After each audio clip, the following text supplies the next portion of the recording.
Lanos Colani says Argentina need both quality and determination. Speaking before the match, he said his team must combine their technical football with the fighting spirit they have shown throughout the tournament. Liverpool have renewed contact with with PSG over a move for Bradley Barcola. The French champions are hoping to send the winger as they look to balance the books this summer. Meanwhile, PSG and RB Leipzig are discussing the possibility of agreeing a deal for Yan Diamondi this summer, but remain on loan to the German club. Okay, yes. Both clubs open to that solution with talks in progress. After Liverpool, Yan Diamondi, everybody call Bacola. Aye. That is a report. Okay. So, boy, no, just a Premier League. Yan Diamondi. If you are Liverpool, no pay. Minister for Sports and Recreation, Yabagana, no. Kofi Adams or Tuano Jumanuso. Yes. Oguso Tuaso. Say. So we are supposed to. I just go to World Cup or Tuaso. Say. I don't think I blast answer. Oh. Most of the time, I don't know. All the Cup blast answer. So Oka Black Stars on one. Oka Black Stars on maybe. Oka Black Stars on one. And you know, and the baby made the verdict of the Black Stars. It's not for him because he was one of them. And I could be a grown boom, no more teo. Actually, players on my pra, on my best start, on my bench. So the minister, the honorable minister, should not be commending the Black Stars. So as Ghana funny, be say on board Monday and Omamo because no count. What do I say? Was Mitier. Okay, so speaking after Ghana's campaign at the global tournament, the sports minister expressed satisfaction with the team's display. The Black Stars did quite well. They exceeded my expectation, Kofi Adams said. Is it not the same Kofi Adams who said the Black Stars will win the World Cup? On one account, but I think that no one in Team were all quite the World Cup. They go out there and win one match. Also, may exceed your expectation. What kind of inconsistency is this? Sports lawyer, sports lawyer. Media. I say with the about lawyer when him. So be a sports minister now, like Ghana sports minister. Nenimante of course, 48 teams, and Mitier I interviewed. Mitier said minister was trying to tell us that 48 teams there. You know, World Cup no. Definitely, Obiang Kase, we call World Cup keke. Ghana, Yanso. You call World Cup. So it was a sign of. Me come any. Me say 48 teams. Obia so by Jebeba. Yes. And yes, we can be. As they see us all them on. Okay. Now Yakobo matches here about 4 matches. We won 1 out of the 4. What's one more modern abro untias? Meanwhile, the same team, you said they were going to win the World Cup. Because now you have a World Cup. Minjin listen now. Ghana for change na baby. So again, Baba Mamin to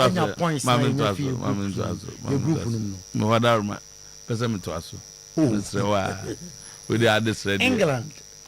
Minister for Sports and Recreation, Kofi Adams has admitted that the Black Stars preparations for 2026 FIFA World Cup fell short of expectation despite the abundance of talent within the squad. Now, the minister acknowledged that the national team possessed the quality to compete and suggested a number that the build-up to the tournament could have been better. We have talents, about preparations towards the tournament wasn't the best. This was how we come and prepare. Boss said they hidden secret no be any say. Na pardon am not say the cup. Why did he keep telling us that we were going to win the World Cup? But World Cup as no kind there. Obi any say Ghana your team we win the World Cup no. Former Black Stars assistant coach Maswa Konodu believes Carlos Queiroz should be given more time. Okay. Maxwell. That's it. Protocol Director of Football Stanley Menzo has instructed all players to report for the club preseason, which is scheduled to begin on Monday. However, sources close to the club say players need to say they don't know their fate. Only fate. I say Brajuada. Okoni Pamoa. Nako baby. What do you want to know? If you the players ni na mumra, especially when you have a contract with the club. Munina mumra. Edi fit now we. Fit the homeopathic clinic. Ni benefit. Okay, so Hearts so close to finalizing the partnership with Swedish top flight site Hamabi IF. Now has a strategic partnership. How many clubs number? Some questions Oh yeah, Hoffenheim. There be almost anybody. Has we sign players we sign more. Oh, massa. Age what from? Yeah, my mom nada is albumu groma. All right, lawyer. Ti kanji the nada drinking water. Yes. And no one ya no pay nya vim and vigo. Boss na ya the two boy juma. Aha. And say also on my kanji kokron. Viana because misplaced priorities. Oh, there is a water sponsor. Oh yes, Matthias. For the Chronon project, which is Oyerepa Matthias. And ti untumi nkokase mva nsuo foforo engo Chronon ntino bacho. Aya ho kase mu yi. What you say? And the Chronon akone Oyerepa. Oyerepa nsuo na dey call Chronon. Oyerepa. Boys na am the cast in the brain. Am the baba nsuo ndi ba. Mo kra na madjeje ni ani bi di e no kra na afi ni e ba bo ho akonta. Tina Manabel, my boy. I never Manabel. Chrono Mary's Park.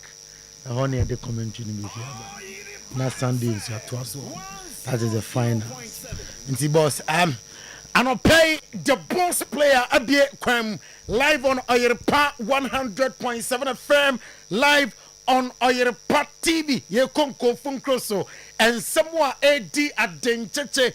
Na boom from pa onko phone cross no ya de honsem ato anim enne anopay ensem na de doso de disefata se ohwe na tie ena yede asum wo kitikiti man polibi ena ewoma akansuo yanom akan no pa anopay ya tue boase ya confirm mununu na amanu ya tue boase acheche nsem no ye na what ya se de se ene se de efata e live e was socials no so Oyerepa Radio, and I said Oyerepa TV Ghana, Oyerepa Radio, Oyerepa TV Ghana. Say na comment boss player transfer. Obakin Kenina. Ama said SM and said efata Emra na Spain for the celebrations any day after beating France 2-0 na Oche Pedro Porro and afe Mikel Oyataba na Dajeni Posokra enti amom and 2 goals at the the Spanish national team now come at the Kromwa celebration to us at the if video no and a dash screen no na Zlatan Ibrahimovic Ibrakadabra or France defenders no among deity Pedro Porro for the second goal. No one himself and Lamin Yaman for Bonum and Pedro Porro or say among deity player no na Okamo Biate.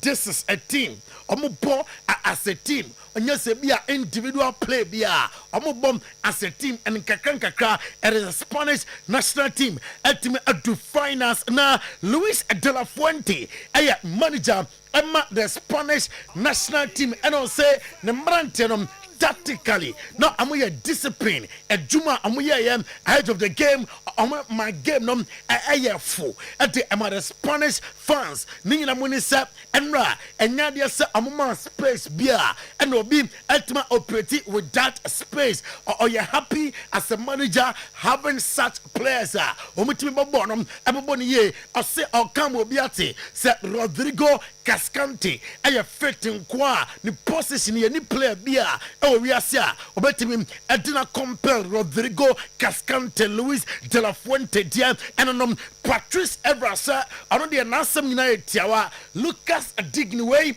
and the last international game for the French national team and you can say the French national team also saw Lucas Digne so in 2026 BM Massa Wassan onya dem and you sabwa Patrice Evra at the French national team coach Didier Deschamps now obisa a lot of questions or say Enra Ivan Barton okojabom as a center referee on making couple of decisions now questionable now are you happy sir on one officiating officials now on one to Oyerepa obekam the fourth and then the fifth referee woman now a complaint choma amujitum said decision Ivan Barton etime ateki and a good decision I said dear cra and Ivan Barton ewo officiating ebasa referees ye wo din wo ya kukudam ayebida amia hu okwakofa Ivan Barton draba ono El Salvador de no ye on jindi sana owotesem this semi-final ono na bedna bench ano nsemu efiri wo eba na enra arawusem bi sie after the French national team AFIM 2026 amani so deuno and some beko finals and team amamuno na apoba no etinisio na o super o se jersey number 7 Ousmane Dembele eshanom and o dascreen so o de mensa asum na no baby girls no esu why because Kylian Mbappe Ousmane Dembele Michael Olise Olerian Tchouameni and team anfa the French national team and got the finals Kylian Mbappe I say performance and the French national team did sa performance and team form finals the better side and I didn't couldn't and run and we are Kylian Mbappe then some other to jump and now I'm play na Xavi Hernandez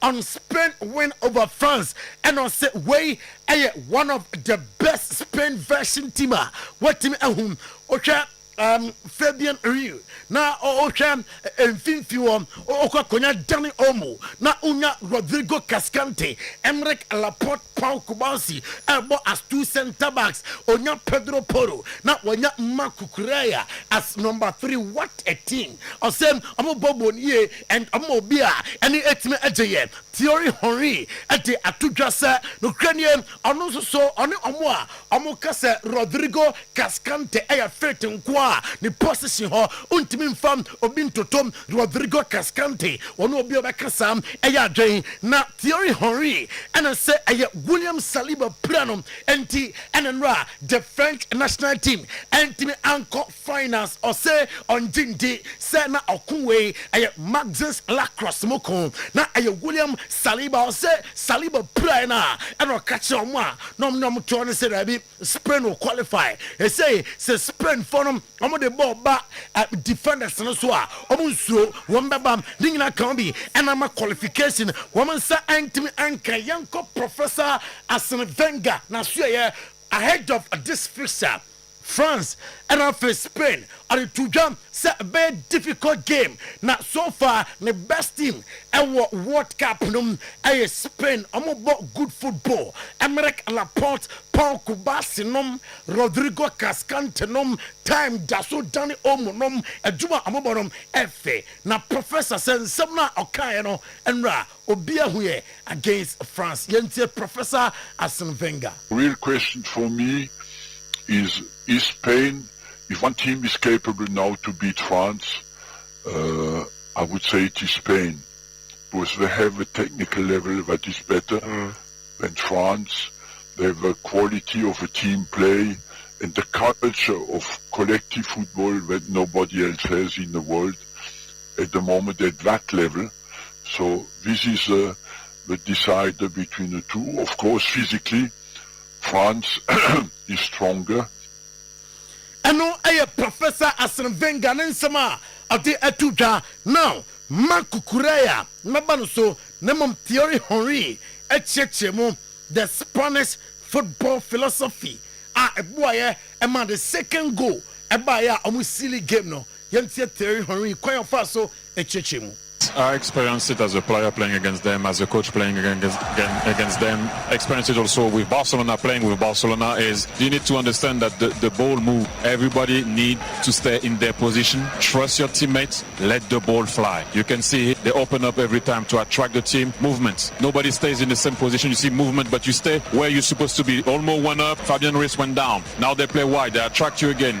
No rush. You're trying to play on the outside. No, we go back inside. Now Fabian Ruiz goes up. Olmo now is still down. But then when he's going to see the space in between Banukone that's dead, he's going to go, okay, let me receive that ball. Boom, I saw you. You get it. Again, don't be greedy with it. Bring it now to the other side. Okay, let me free my winger. Bayena's going to kill the sequence. Okay, it can happen. Okay, recycle. Rodri's on the ball. He doesn't try to shoot. He's trying to see another guy. Recycle. Fabian Ruiz is on it. Ball goes on the other side. Now, let me assess the situation. 2 came. Boom, play, follow. Sounds simple, right? 2-0. Semi-final of the World Cup. You just pass the ball around France like they were not there. That's what I'm trying to say to you is it doesn't matter if Baena plays, if it's Nico Williams, if it's whoever it is, they know what they need to do since they are 9 years old. So it doesn't matter who comes or who doesn't come in, they know. That's what I'm talking about. Who are you? What's your philosophy? What's your identity? So when the guy comes in, even if it's first cap, second cap or third cap, he knows. Enti Thierry Henry James Spain for them one more philosophy, one more identity. Enti found player now of bench Ebano, either a Nico Williams, either a Alex Baena. Onim de ose oye ewo petro so ene Thierry Henry nisma ode atudwam ene tibi ama anopay makukura ose amu feel proud say ama qualify to the finals no credit say makukuno enra oti Michael Olise ehye bottom na ode yenti makuku after the game. We feel very proud. I think we deserve this win. The game was what we expect. We control the game. We know that they are very strong in counterattacks, but I think we run all together. We defend all together. I think we create a lot of problems with the ball, and I think we have the chances to score. We score early, and this always help to win confidence. And then I think then we control very good the game. We manage the game really well, and I think we deserve this win. Well, it was really special. I think what they did was very special for us. I remember watching the game. I was really young, and now we have the opportunity to do it. So we have a lot of ambition. I think it's a very special moment for us. Makukuraya no Jose Mourinho de masa ono onim players to said akwano World Cup we why juma edi ama Spain for them enya juma ketwa na uko Olivier Giroud na suya ono so kasaye na edi emano ninyina muni se na ne vision se team no be call finals and team yenti the former striker. No, let's be honest. I think we faced the best team of the tournament. We never play that standard, you know. Our players have been fantastic so far, but today they did not play at their level, definitely. Plus the fact that Spain has been really strong. You know, one and the other, you lose the game and you have nothing to say. You have no. I mean, yeah, you could have regrets. You have to do. You have to be pissed off, if I can say. Enti Olivier Giroud and HM tournament ready. Boys number good football. Na enra there, oman living up to the expectation. Now, young fam enra game no si ho. Na yambra semi-final 2 no so England against Argentina. And na airborne them 7 p.m. Makata say 7 p.m. Yabewo Manabe fast food chronom Mary's Park and a comment to no Ebefiaba. Linus Scaloni or see ono there the onim and then someone month for can and an team no lack and no call say almost semi-final. Na Selako, not Lako, or person or do finance nothing or do the ultimate Thomas Tuchel at the Atuja say Argentina mentality. No, I don't know so kakram about this picture. Argentina forum no credit they never say die. The fighting spirit na omuwom experienced players are stage way omo bida in terms of difficulties omo kwanya omo fa so solve the issue no Linus Scaloni certain players no fit omo good condition to start the game na ukonsem from or the atudwa say and the game no Argentina here both the quality and determination at the Argentina here and the same omenya kukudro na the likes of Lionel Messi no Fernandez no am quality na ye adwuma eno ye nsemo a odi etudwam England team no abusuam am arrive e Atlanta ahead of the semi-final 2 amom enye Argentina abebom ene Atlanta kromo ye betwe sa video no na ene ye kaka ye ho kakra onim se we yakoyachi Argentina and then England historical antecedents no just 1998 2-2 and Argentina arena 4-3 on penalties yanwa kai asense start Geoffrey Guidat and a game no etoda 30th June 1998 na goals no on say on the 6th minute and Gabriel Batistuta Argentina penalty or share at the Alan Serra of England ebenya 10th minute penalty etime essay on a 16th minute Michael Owen essay Emma England Emma Javier Zanetti Argentina 45th minute +2 na referee the 2 minutes atoso obianim so game no crade and done na Javier Zanetti akonete no ateka na bibie koye on say key moment no bi the 1998 no and some Michael Owen just 18 and I'll say at the Emma the team David Beckham was sent off early in the second half after some Okike Diego Simeone leaving England to play with 10 men. Argentina and the game 2-2 and I feel I'm winning 4-3 on penalty. Sa video no bon facto sumame fasa video no etoso amame the World Cup match Argentina 2 and I say England 2 in 1998 and Euroma a called penalty Argentina etim everything into game no and a just screen so be and then play ya kasansam no na mere two on Linus Scaloni as stress say England and so our individual good players be our game no am decide the games enti enam our say am hwani ye Javier Mascherano at the Atudwa Thomas Tuchel oya manager bia Asa say I'm on knockout stages game. Now I'm preparing combo game no. Ayana adia onimye enti Argentina for them etime ehwani ye. Na still you better game no na Mark Alexis Alistair ne comment about England World Cup chances out of Argentina ke bi tire omo ene adia yenti ne nsama odi tuja.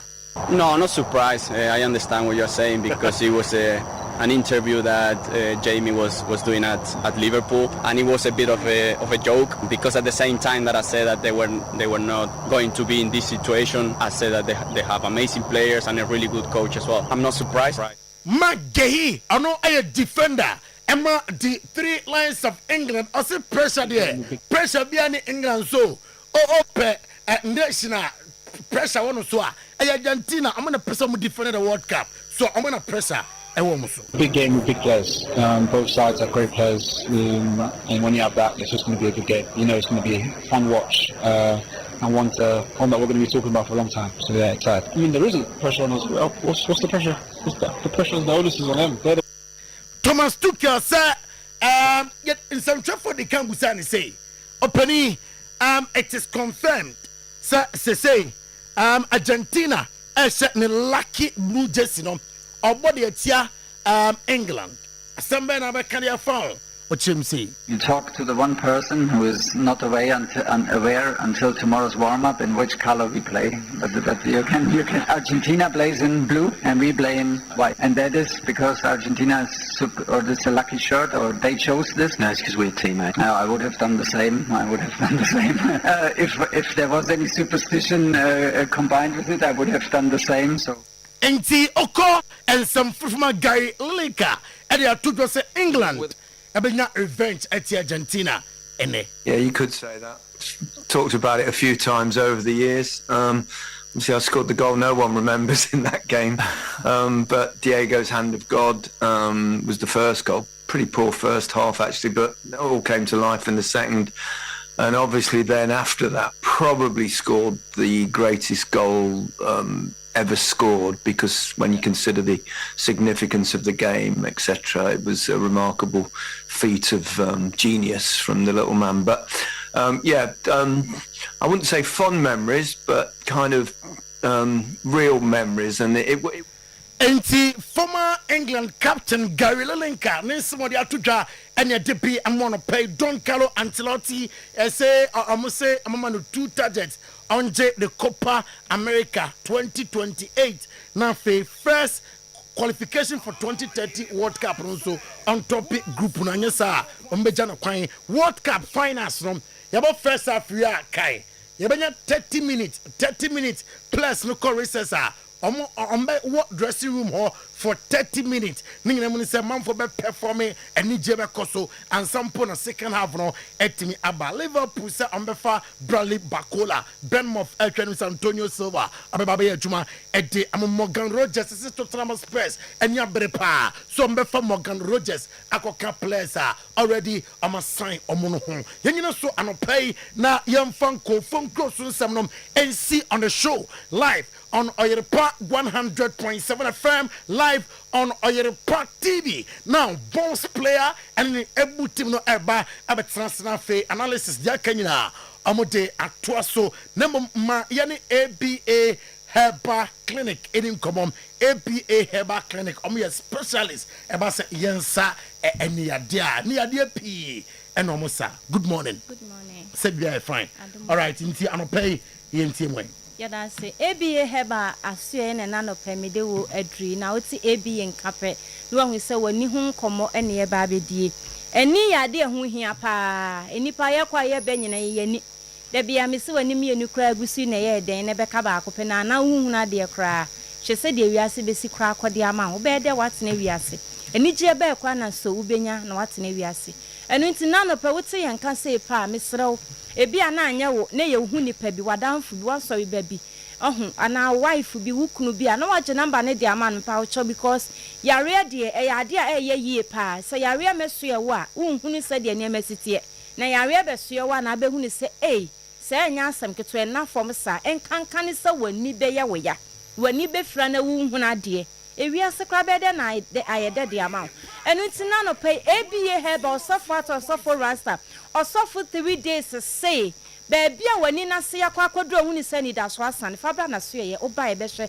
ni aboa wo asia no e de ama emfa hu ni baby a wani no ase yakwa kodru eye ABA Herbal Clinic aso ye nko a e na oba e be hwe ni yesiesia mo wani no asan si ni dada mu e de ama wo enu ntina no pay baby a wo a wotimi nka bia mesra wo se enkasa me kwan wa obi o wa ye branch ya keken nyina kuma se kwada so dwuna se market obeka se kwan wa obi obeka se Kasoa Millennium enkran Kasoa Millennium adade last stop inside wa ekwan wa mano obi beti doma hinkro apie kubi coaster ekwan wa man maame baby ankrofo fi babeja ya we se fi ebi ho no se e ka kire wa obeka se enu ntina mpanyimfo se didi kwan ho ye nwa enu ntimesrew sa wo se wo kwan wa kuro bi nso to aso bla ABA Herbal Clinic na beje wa ya we se free ye ho na mihu yanka wo we anu ne aduro ye ni nkofo bebragra koma adidi wo mu ni padua mu omoko omoba no mu ni nso metimi akwa abada bia no mu ni nse omoni betimi afra o esanse no mu jiro mu hudi bro so na nso ma me edu ba bi no ya we do mo to dem eni fa ya we de ne to ne mpa so a na afi ono ana wokoba no ntimi nkoma biem enu ntimi so na no pai se say grakoma netete wo sofo rasta say baby a woni na say akwa akodu no fabra na so ye de hia ne sa wo ba obehwe hu ni se lens na eboa ma ye hu na de no eye adwuma ensai ye enhye ye eguso eye adwuma ene ne mfa hu ni baby woni na fra kwa akodu Erade be fa ni ndro ni so asa ya we ama ho atop esanse sofo rasta no ne borua kwa ye bretu mu ekope nu bna ko hini nu ne tane de be fie na oba beto ne bo ase asibi ama na ye powder form e wo se ade ma na ko hye ni dude de be ma na wa ko hye wa ade dido na wo nnom enam sempanyimfo se ani bo ane kwetire mu ntino etwa se ye ma wadura ebe kwakọ ye wutini mu atuma na ye ntini ni mu atuma na ya mama ni nyina afiri wani ne so aba ma ho ato because doctor for nim dia ma yanya munti ase se entini na da yetini mu ene ne yani ni di nkita ho se pressure bentini ne so ama me papa wo ye den wo benyu haw ewo wani ne so enu ntina wo ba wo se ye ma wadu ade kofra waduane adi ade echi anopo bi bedi koko bi bedi de mu odu kakra eye koko na abedi a wo de aduro ni bi befra na wanom aduro ni kofa ntini ma ye moja ni modwuma ye ntini modwuma ebiebie ntini ne mu asisi ne wo wutini mu nyina na ya mama ni nyina foni nso abesena kwa ma ho ato me kan se ma me bi oba ya nso se doctor de bia na me de aduro gu mani so ye nkasa nyew eye pa na emu ye ma na aduro de kofa na aduane di ye no o se doctor ade echi anopa amama ye firi mani so ba ye no ade echi ye no chese mi hu ye me yem hye me yem dwiri me na me nim sesa ne ma we nyina wo mitimu enu nti e besro ye nim de ye kapa bla ABA Herbal Clinic ne mboa emma wo bibiduro krogin abibiduro ayem fremu ne fa kofa waduane nedi etwasa wo de ye dido de be ma na wakosha wa de dido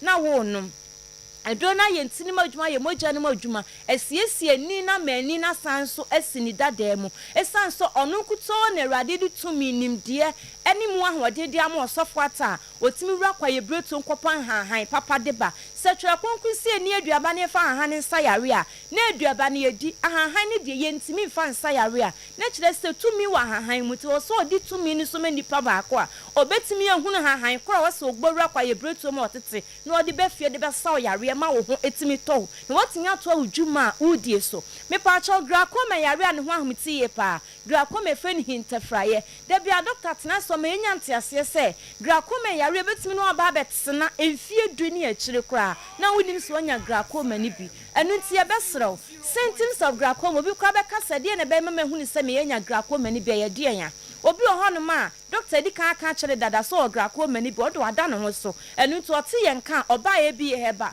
ba ye bi a wo de wunnim ana wonti ye mpo na mum eniam bede de mo hu ni se glaucoma ye de bi o mo ka ho ansami enu bi na me ye nyan die nya mi ntu ana mo ntem na afama nto dem na makasa mi hu yanka enye se obi o se doctor mi wo ho amasum timi ye mi wu as ye hwie nsuo pa gu masum na mi bro masum saa obi se doctor mapampam timi tutumi te sa akwaya wo ne foforo ena no ya papa bi oba o se doctor na mapampam timi home asa akwaya wo na to fom foforo esan se glaucoma na didi ni timi ye ne ma na duro no de kodu fie no asedan kenya kopon sa na watwe sonyo oba abeje aduro no oba na sa home na wo koso na pampam ni nyina na ejai enu ti obi apampam ehome ntentem emutimi tutu brush kront mi found two timi no wa brush uti wo ye oba wuntimi mfa afin two timi no wanunum a eye glaucoma na ekasa kyerewo no obi se doctor mitimi posa mani se ya na ye se ko na ade ache obi se doctor me kwa de mi posa mani no me wo ho a me hu ni se mani aye ko na aprusuo ase ehwi abosia pa agu mani no so obi se doctor mani nso timi wo me eti se kuro obi se doctor mani nso dwa me sraw nsa susunye we nyina ewo mu nipadua mu a nipadua kwa ne kasa kire ye ni o ka bibia kire so wantie nipadua na obetio me pacho tie odo beto dem ehonum na abeka se me hu yanka na ye den kwa na saade wetimi to wo enu ntimi sraw tie we nipadua no abra elbo kokko kasa kire se bibi se na ya ba beto no ne tuo na mobra ABA eba ne ma waduro na ya we na afa wan to fom eya na metena sesei na minya tema pa na de kasa kire se omo ni efra na moba ya so ye no anana ni ya ne ya na enya mfra ye no ode ba no oba na woni ye ka ohawa wa famu eniema afa na ni so a ta wote ho no ma de bia me kasa won hye ya mfa nsu a na aduane nka wano de ode enu ti ye kasa sei na ya na ye ni de ye ka me mpese sa ne ma ne beto ene ya ma me papa me wo fa me nua kuma wetie me awrade ya adom utimi kwa banka kranka kosi ukoba misraw entena se mane nyansa tuana mona bra ebia wankasa kwa betimi aba ye wonkofo bebre moni ne from oba ateso mo ba pa obi o wa ateso nabusuafo fa drop ne de na tuma ba obi bedru was doctor unim sa mesre me fiefo no mo de me baaye esansa adofo assembly ya rede ne to wo no obi o han ma tese de ne to drop him na private care bi ne asre ne de na baaye bi heba nenso asedanka twedi amponyankopon se nipa ne bedru hon ma ne na wotwe so no ne na wotwe mienu so no oba beji adura oba no bon so no nko a ene tutu tatai eba ye hu ni sana na ye ni age san se ye hu ni se tumi nyankopon de am osofo ata no a odi bowra kwa ye bretu nkope no bunaban ye adwuma nkasa ene nti ye besrew entena se mangra akoma nka wonto ho no mo ne nkasa aduro ni ho aduro wo ho pa o ma ABA Herbal Clinic aso ye ntia je ye number ne freye ye wo kuma se kwada so dwena se market ne chiwa kuma se kwada so edwena se market no echire wa ene ye wo wudu kwada so dwena se no bisa akra se ope ABA Herbal obetro sa ha ne ye wo ye nwuma pentin ya gidi no kuma se kwada so dwena se pa me pa chodro ma yinkro apie ku bi costo branda jom omachi wa ene ebutu a wonso ye bo adwuma me pa cho won krane ne mpatem ka so millennium adade last stop inside wa ene ye wo je number ne freye 0541 565199 0541 565199 and that's 0531 780651 0531 780651 and that's 050 28 12 161 050 28 12 161 etes woni so abrebe ma wadu ebe ye tenefu ho ya sho se pes so pese we ya bra be boa amo ya to ya so ho ye nye operation ho nti wo ba be hwe ne sisa na meni nyina no e dia ma me pa chow e diabetes ne ha wa bra ABA Herbal HIV mu na ba woni padua ma bra ABA Herbal me pa chow yi obi a pressure kosoro anase o low pressure bra ABA Herbal be hwe ne aboa ama wadu a ano pressure ne ba normal e dia ma wo me pa chow ye be ma me masem nko ya bra ABA Herbal be ma wadu a o me masem be ye kama e ma ye wo kuma se kwada so dwuna se market ne chiwa ani ebutu aye bo adwuma do ma yinkwe wa pie kubi coastal brother jom me pa cha okọ ankrane ne patem ayo ka so millennium me ne wo kasa no pay di osofato rasta tenase e wo nkrane ne patem ka so millennium osofato wo sesie ya oye adwuma kuma so no so Dr. Ernest nso wa ha odun so ye adwuma ntuba so hu osofato de ane enkran format ma wi ate de ko ne ni nko hye number ne 0541 565199 0541 565199 and as 0531 780651 0531 780651 me pa cha ye number ni ya WhatsApp number oba beje card 100 Ghana cedi ye adwuma fiti da dwoada ekosi da memenda ewo ABA Herbal Clinic aso ye eradi shraw so jibra utie ye. That's the makrama. Right, yeah, the ABA Herbal Clinic for us, yeah, to adjumadi so ede amamo. Ready milk tea, a premium cocoa and coffee extract, and a dear ready milk tea, no, but the creamy milk aka hondada.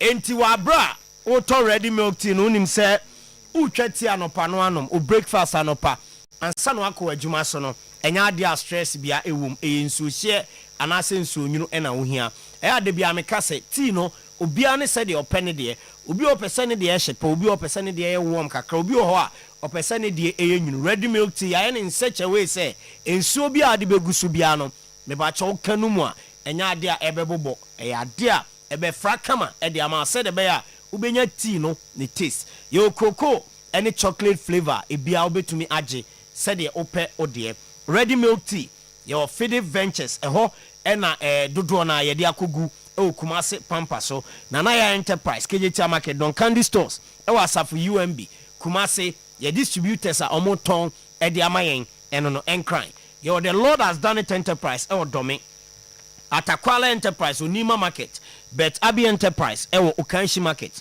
and a Mola Enterprise e CMB Market e enkran e ho nyina okwa ready milk tea no ubenya bi ato anase numbers e de agu screen ase no obefa de obetumi afre no afre said be ya benya de na de akofie program se ba eye ba fie ayefre ba fie anopa bia no obi asori amani didi wa bra mon stress mo ho e o ifie ho e ready milk tea Pepsodent ese World Cup enra se ohun ni ye pa Spain omubo omu go post no ho ban ama bobia anto mantenem France pene concede mienu na obebo ugo ne ho ban a Pepsodent sa na wo se oseno obo ho ban se de be ya emoawa bia emedidi osinim bo eto net mu etese moawa ebedidi osim e de oya oba yesa na ara ho yes I was sending Krinya who dimbi microphone wo ball no kra wo nya de eno na Pepsodent e de atoton se e wo se sin nya ho den e wo so gams emu ye den wo se sin ye fe e wo se nke fru anu mba no e hwam ti e na World Cup yo me special edition o se enkoje na yemfa entufie emfa entwi ese se de be ya e sin no problem bia emma ho Pepsodent or se esintwitwie no World Cup break. I was so fun World Cup Pepsodent every smile matters. But some community bank PLC never cho loan be our pedia do juma okwa e hono mbema bank an need juma ne do da hia dem ho cheba ontumi mo sa bank no ene ninja juma die onye bank obetumi aboa ama asetena mu ahenhan wo kobosom community bank PLC kwagin kososu loans microfinance loan transport loan salary loan commercial loan afi bonanza loan social loan church development loan and of agriculture loan. Ni nyina no ogia me wacho interested that so ne ketua bi ye say fa sika dia ma no koye adwuma emfa so pi na beba so pone ketua bi ne san efa ebre ye terms and conditions no broni beka san hyehyɛ a ɛda ho no emugo papapa eno nti oba ho na abagi sika nya ade aye se be yiro keten na no na me hwɛ yimfonyini bi se nkrofo bi akoma maame bi bosia ahomache no 9 fa maame na dafe kra na ne diet to mienu also omutu ne pono adan a ode ye kabetua bosomtwe community bank PLC yenye saade no yen ye jai edema esai tua no kakra said the beya bosia no ensanfa ohaw emeto oso electronic banking app no eya juma star 992 hash anase Ghana pay so juma de bi apeso di wa bro ntimi mba bank no ubetimi adi electronic banking app no eso your continent as head office asem ena making other branches say okumase ene Sometymer mu atonso agogo jaache ko future da hinma kokoben adwuna se ebu akwa atonso bokro eputoja magazine ene abinchi market bosomtwe community bank PLC for 0508 642705 and 0322098 Amen Scientific Hospital the best alternative medical hospital ewo Africa. Yes, if a stroke ya de bra, fa wo sembra. Nefa ya de kwankro, broni friend chronic disease or infection. O de ba, yen ye to ase e de ama ye wa fidie adu shem. E free ni padua ni nyina ya de bi e ni padua no, e fidie ni be ye apie.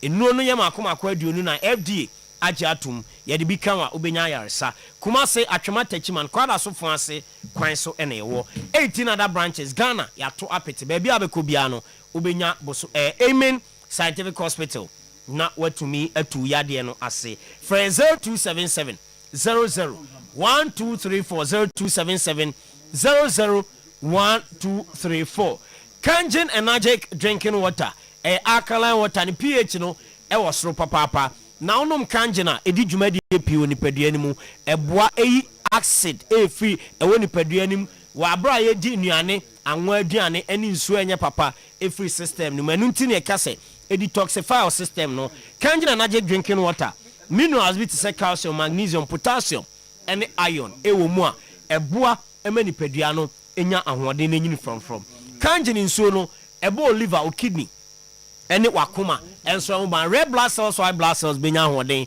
akwete enyarewa Kangen Energic drinking water ena ewo se onom nsuo p ewo Brahma UGC Tafuni Road Abawa Road Junction ebi o pakiki o stadium ebi ewo Sumankwan ni junction ewo Ashtown ensuo okon kan distributors ho me ba cho okon region bia eastern region me ba cho central region okon other regions ewo Ghana your distributors bebre ho no ma ba bia o free ba bia no obenya nsuo ni bi na wato frɛ 0241449191 and 0507379474 any Kangen enkasa bash decoder no ene Argentina and England mabom Argentina Jessica mai enye se bia me be ya against nemum impese England be kɔ nanim me mehwe ball no e bash digital satellite e decoder no eso eno na mehu ball ne kama ball no commentary e da so ne bibia e kama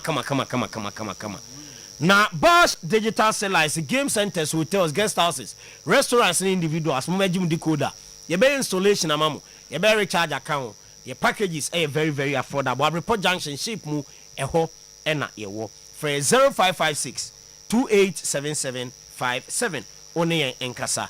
Grow fine moja dro no mami enka ni ye pa men to me bona men cheche mu ye oye oba ubunsa waya ase eyoya ubunsa na se moja no etu bro so anase ubunsa na insisi so mawa eno ye friend menstrual disorder enya ade papa obia ka cho se oba de ubunsa wo so te yawa obo odada enye normal e wo so nsabuo mu no bibia ye bokode ma te se de ebi kra bibia ensi ye grow fine ena anomo a edi sa adwumadie ni nyina ede ama num grow fine didi kama da kama onan no nsa de bia etitriti no broni a friend numbness in the legs and hands moja ni besane yewum se de be ya onan no be nante na nsa no odi adi dwumadie bia pese odidi no abra o how bia ema ho grow fine adromi ameka se vitamins a ema nipadua ni nya ahoden bebre wom tunum a eboa ema nipadua ne kra de bia nya ahoden baby eto no my Ghana mu benya grow fine adro ni bi ato dodo na apato a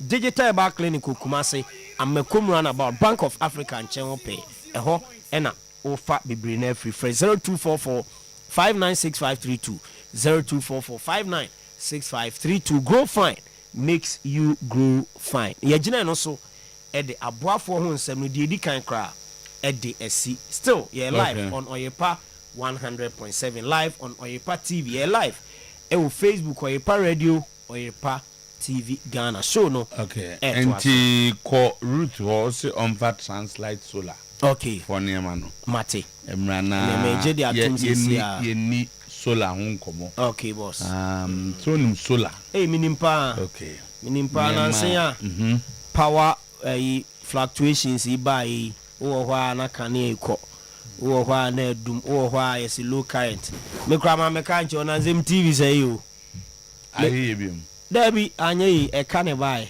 me da hwa na aya mutom TV o TV no aka ne abone ne na TV ase se TV aba no omo ade bi om di wumma koba na nka no ene ye de na che de mi TV ne de emu ma che okay ene abre ache kakra abre Germany ake ya problem e ka be 10 years nipa tume TV 10 years say ye si so sa ye ko to kakra ka 15 inches aboho sa ene ma use no dem no broni se akwa yemfie num mezo tu haya bibi mai mu tio entina mo ultimi ko bola so na TV kama ne da ho TV elom de ba ho zani mani nyina di 5 years a yiga bonting dabi me fridge say ka 7 no fly we in fly me fridge say ka 7 years dabi I was top mezo tu there's mom ton problem bi ani ho mom ton fridge be no mo nyadwa se enema bi wo ho a oton a why you do phone 7 years oton ba kwa phone de nyame anum no kri ni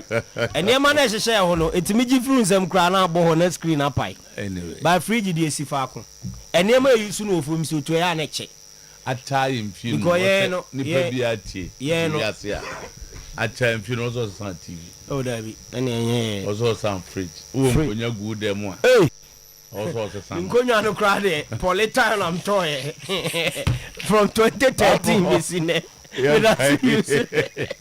se san nkonya se san TV se san fridge atai mfinu bia also san nyina mo TV dada ni ade na ma Ghana ya ni edunum power no ya ye toa aban toa ne asano okay babo boss michiao we no wo kama obi a na asa wo kama setting category bia wo asasi so say obi a o ti Ghana ha no wo so so mazi so adum so kidetia so hin emfienum bia wonyini dem no manyina antu wo sesano no nto foforo begum wo sesano ugo akra 20 years on catch back akra no we are the coin bia na onua bi oni bibi o ho a na de amano na wo asesa abanye airline enko 1036 yeah and were you impressed with the game? Yeah, as a fans for man a bit easier for Spain. Sana me who Spain and I'm ready. It's not like they played their game and they have too much control of the game and they normal play as a fans for now game. Okay, I quite be so no we no buy but on say that's a Humbi or France. They were not bold. No, cowardice. They were cowards. They were not bold. And now say, Spain for them. Don't say anything Spain. Omujidi is a ball. You're born to come back with person. Jebo. Control the game. And now, unfortunately, France for no. So I say. And I say you Pamukano is as an so confident. But I think they deserve. If it's a coach in Susuka home, I mean, tempt to mention coaches now because you see, this same person won't be more overnight. There be yes, I say about for this one he got. I don't know now. So I then one. Me why Adrian Rabiot should be in that game because one he's not break, he's not somebody who keeps the ball very well. But how would you change a player who has been so consistent with your team? But also like Mombon and Musa on Atlantis. Now, coach, I know the coach. I can't better says a team. I'm Abu. Anyway,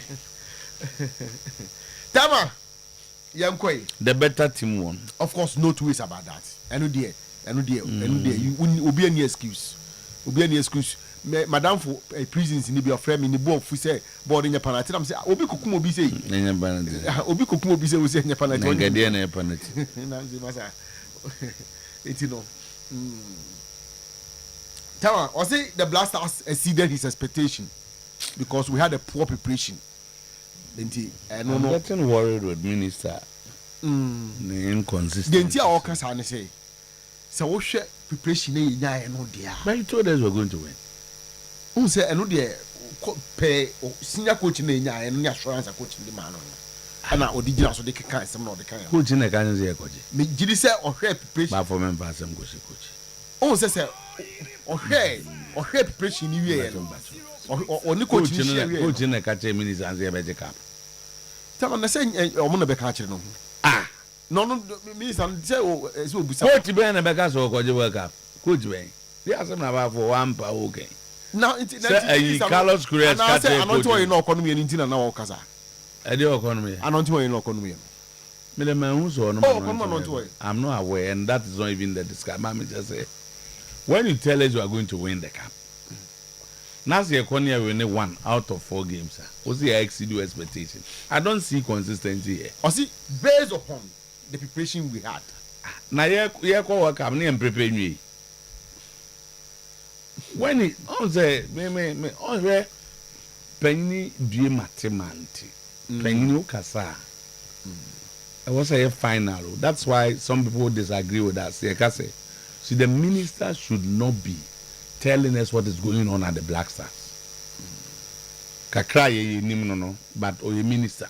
No, also boy a man player we want to into obesha say on the now honorable Black Stars abaso. Maybe who say he was one of them. So we should be judging. No, the verdict should come from us, not him. Because he was with them, he was telling us they were going to win. He saw their preparation. So it's not for him to tell us whether his expectation was exceeded or not. Oh, but as a father, as a minister, as a autistic on there, he also have a certain expectation. So we should be judging them, not him. Because no one boom said okay. Only one. Only lead you no. When you lead and you come back, don't come and tell us expectations. But going into it, definitely he will have his personal expectation. His personal expectation. Yes, his expectation has been already. He has already told us his expectation. That is, they were going to win the cup. And we'll be winning through. Also, I bet you and kind of one, so he said it twice. Yeah, okay. Nasi Akwabani, I said 1 out of 4. Then you are told they exceeded your expectation. And now blast omu banaka apreka omu wana.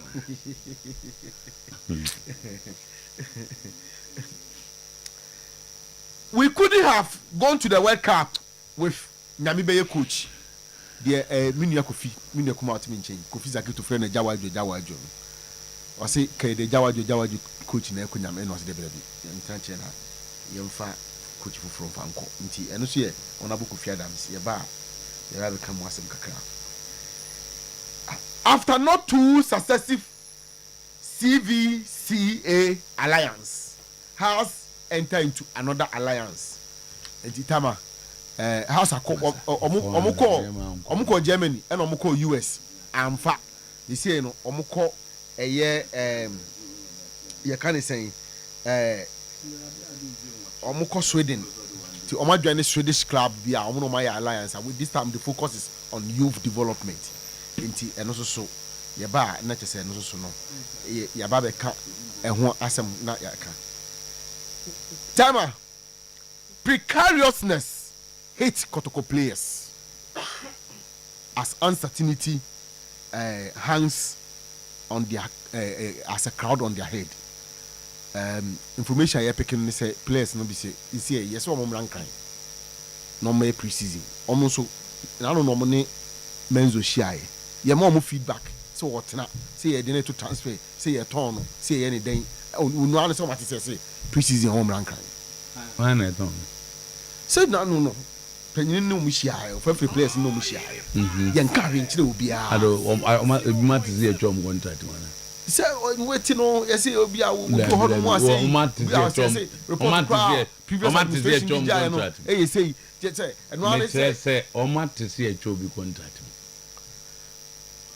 but you say Monday so we resume let's go okoni eso nkan wan around time so okokudu nkan wi ansa na muda ma muntu omufo na mu ndeje omuso sa na na me your uncertainty na crowd dey there boso last man man go jipe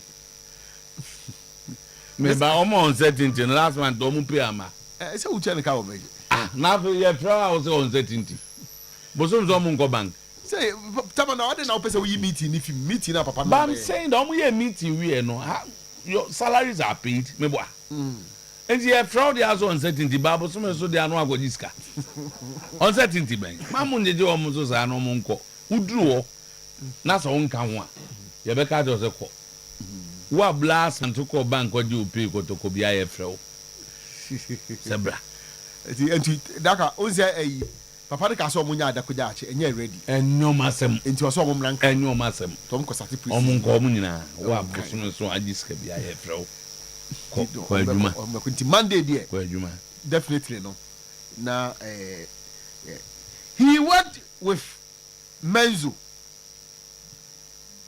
His last salary was $35,000. How much is Kotoko paying Eric Tinkler as he start work on Monday? Tama, Nkofa started bisa questions kakra. Said na Kotoko meet me $35,000 a month because Eric Tinkler the last salary cry no original. There $35,000. The emphasis says was what year no across our paper. One more busa sasa no wadama meti mama o message amo mama me. Oh with program you no man e wo tie because omo how pa na say. Say omo hwe. Dey omo how no dey bi wonu omo how no. Omo how no say Kotokofo abeka chom do muni scared we tu ago. There be not per se but omo hwe say Kotokofo yankofo hwe sika ya na me say me na wa ba me dey che o ba ha be ka tem say ye nuanom nipa anwe ball ndi ni scared be tu go tika anu say na actually ka say ye pass here the 35 the money there be chemu hye wa ye ti ase enyi neza na ye no ka je di onyama oba ka je say na no e chini Real Madrid bodro onko musa ye ko wa kam ni DR Congo ni England ni Portugal na bodro so be man shop so so bana we yes sa de kan unfunya fafu we shisha ke we as ka fo gwan be didi so questions be ba so bana e du wa de bo abetu nya wa na no a but say the BBB o te ka de safety the BBB free titi wa na ti he ono adam $35,000 na me ka ze ni ma bi hu o si nye hu e ho kra na e kwanda no now no obiti o de grow attack had a grow and a different attack sana be chem for this attack ni be the so bahana DBB body football dey enye sana e no but say 35 pass and this then you free no one but Kumasi and conform with you and it's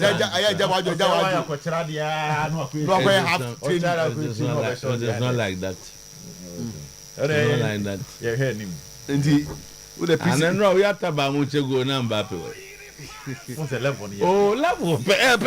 Oh, you have to buy Mbappe. Say carpentry. That we can go Atlanta Casano. Baron do win among the JT. And no time why Pedro Podro the one for not to Tontrano. None not to form my denominator moto say body. Tap oh town could be bad. But ball rough on this. Baba, that's it. Thank you very much, Zach. Yeah, and I go Woodbury on free by. And now you go share the first semi-final of the World Cup. There will be a prediction will be a thing. So far them say. If we are seeing now, Grana man for the France for the deal. Oh yeah. Now the Senom show na the man I had a name emphatic. As will be a China quality. No, you see, Etiano. The wagon spinner. I don't know you wouldn't want to do and say allow Spain to score a first goal. So almost start no. When almost your first goal, you are chasing the game. That is where they are the chance to even play their ball more, to relax and passing around, and now more they will two because are going around with them. They on the yes side. Hey, no, we are masters of it. And they use the ball to only use the ball. The dark cats, no, I say, oh, say, and no, dark cats, when dark cats. But if you realize, game, no, referee, no, he did not give in to those things. Well, I mean, if you were crowds, okay, foul. Last then when he be saying, even France for us, there was several times. Was play on Lay your mobile, no because Joe Hernandez is a Joe Hernandez or the J Lama baby, and be a one and feed no cry. But Ulisse tackle on a at least. It's in Zoto and Ra. Okay, again, started in France, not France never born. You started again in France never born. Then the goal came, and that is all. It changed the game, no compilation. Me one of those who believe say, the penalty on Yanunqua, okay, England and Mexico was similar penalty and hurricane or kick a border. Okay, on penalty no. And there was one game to work up this me one of those guys now I penalty to decide games no. I me meninje ho. Unse no anya penalty no. O de one bar. Anya the penalty ntini achobi. No anya the penalty but when first ba no. Unse for example na me car ken there's one of the games say obi or kick ball na ba be show na and I sit here and I don't share let me that type of thing. I won't so free baby about. Yeah, but on the ball watch your back. No, I don't hear me after all who's on no. It's not going for the ball, he was already diving in. Okay, I not diving in. I don't back along. I don't cut off foul penalty. You can foul. It's at this stage. It looks like a crowd say high stake ball na sad winner. A decided game. And I had you need but that is the law. The law is the law. Sometimes we are here any wakekeno a penalty no moko. But for na semina one in for the first time, Didier Deschamps was clueless. Now he didn't know what to do in play.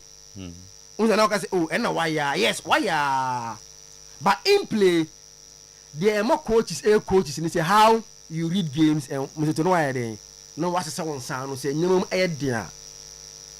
A very clear say the attacking form.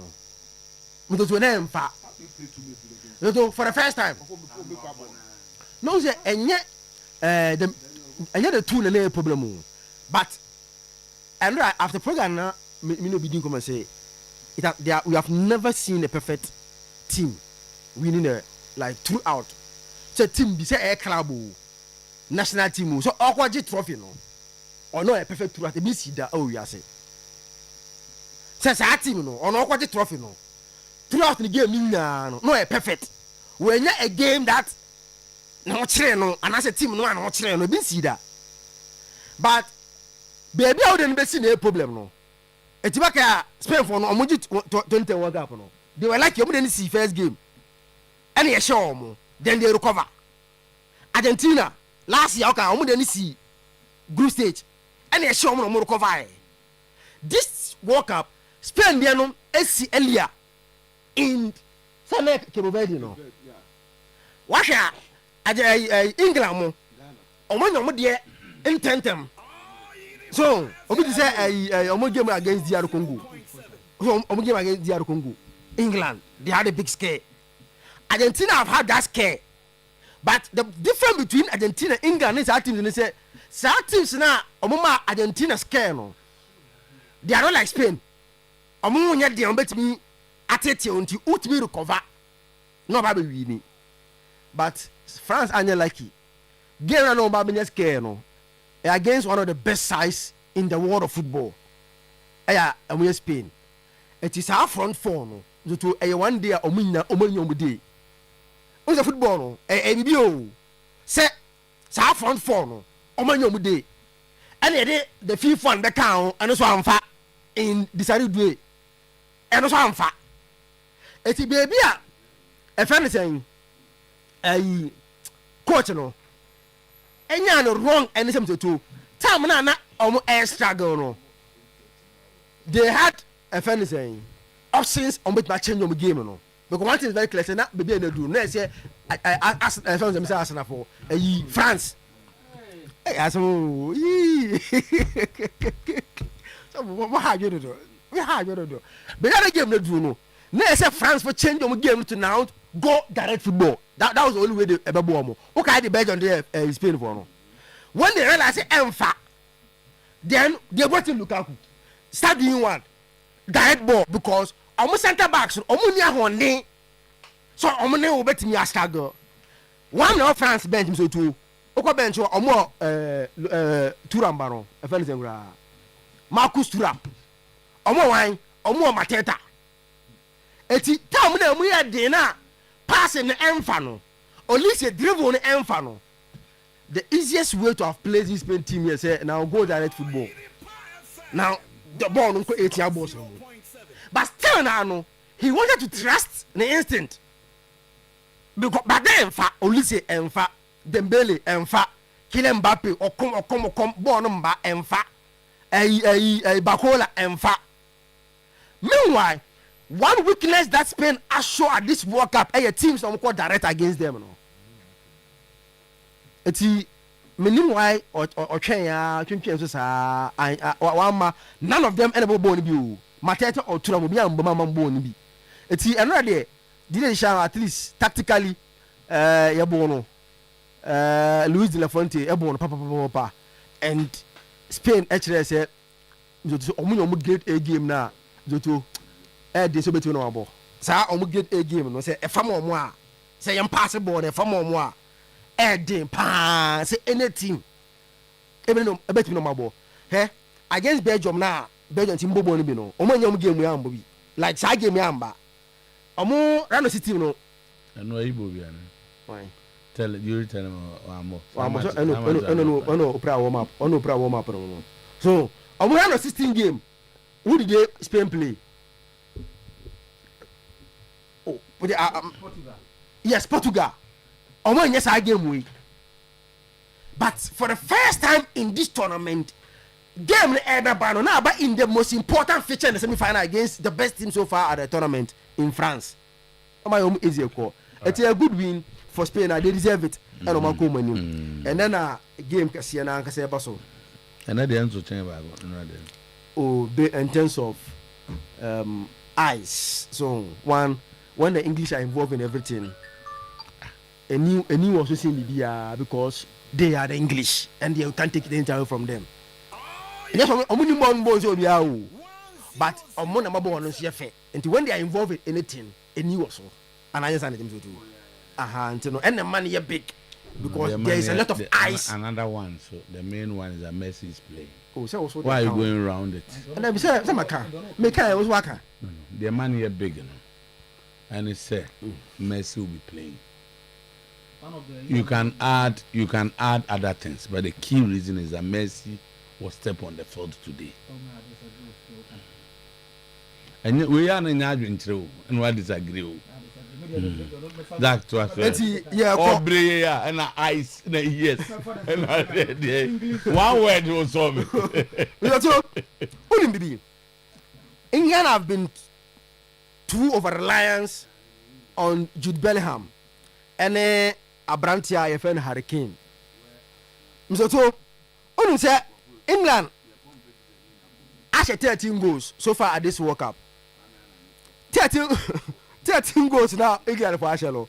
Jude and Hurricane and Ashe 12 over 13 goals. And the highest goal contribution by duo at the World Cup, not World Cup World Cup be as a percentage. Almost 92.3% of the goals England have scored so far the World Cup. So they are key for England at any game that they on Bobia. It's and they are key once again if England will qualify. Hurricane and Evanescence. If there's one country that should be afraid of this game, Argentina. Only why? They've never beaten England genuinely at the World Cup. Oh, sir. Yes. Share. There be onboard 98. Let's say onboard man share. There be onboard and the penalties in the way. I just say you free. There be. That's it. Onboard draw. And on my Beckham record 47 minutes and all. Omani and 2002. I take 2002. I don't show 1-0 no. No. It's say genuinely Argentina has never beaten England. Oh, that's it. We are seeing now. Obedience and we are going to share no show. And and football. We are seeing to me say we are a referee and Nasa of Tunisia. And also when Mama Runo coaches are going. But say about one finish ma 1 in 62. England shall almost 3-1. In 66, England shall move 1-0. 2002, England shall move 1-0. 1998. 1998. I don't want to go back. But what was the 1998, 2-2. If you are a point on my Beckham, dubious record on the 47th minute. But England pressure ball on penalties. It is genuinely passing born Fincham, and Bono be any door. I can tell England for that. It's a net. So Opel Timber called this strong game with Argentina because they are playing against a team that are masters at the World Cup. And today, based on what we've seen Argentina come for some more last 2-3 games, you know. Omunyan France for you. Because game I bad, but opponent ability and whatever cool man's own coin. It's because I say born Argentina against Egypt. And it can Verde Switzerland, you know. Against grade 18 Biana, they are going home. It's Yanko for Hurricane to score, Jude Bellingham to score, and England to win by 2-1. For the rice count. Rice to score. No, too. At the end of the do. Na, and no, now to say, now my office say. Soon for no predicted the mass Spain. For some declaration in the Besan so between Argentina and England is saying for now. Oh, I've said that exactly. My position Zach Munim. Any team I was na players we support them. But Messi dear. Say you know. No me ba mama ncho mu say won na me so ntama. Omo mo hande omo. Messi dear. Baby Messi will be amigo. And where the Arsenal players are, By May, I'll be excited to see our boys in the final. Of the World Cup at least. England. Serbia, me who say, Ebia Bukayo, Star Boy, and a Rice, and a Bereche, and Madueke, more final. Not your World Cup. Until Nedi, I'll go for England. They're not there. But Messi, you know, now. Me call baby, you need that until then, me Brahma Breno, and then me experience. Otuo. Tournament in Edo. The football is a game of movements and fine margins. So and now, share Adiema France for na table me power was a penalty. Penalty be a was a clean one. It was a clean one. Check him. Was a match we on board before. He has been very good. Was she an idea? Yami, I know no.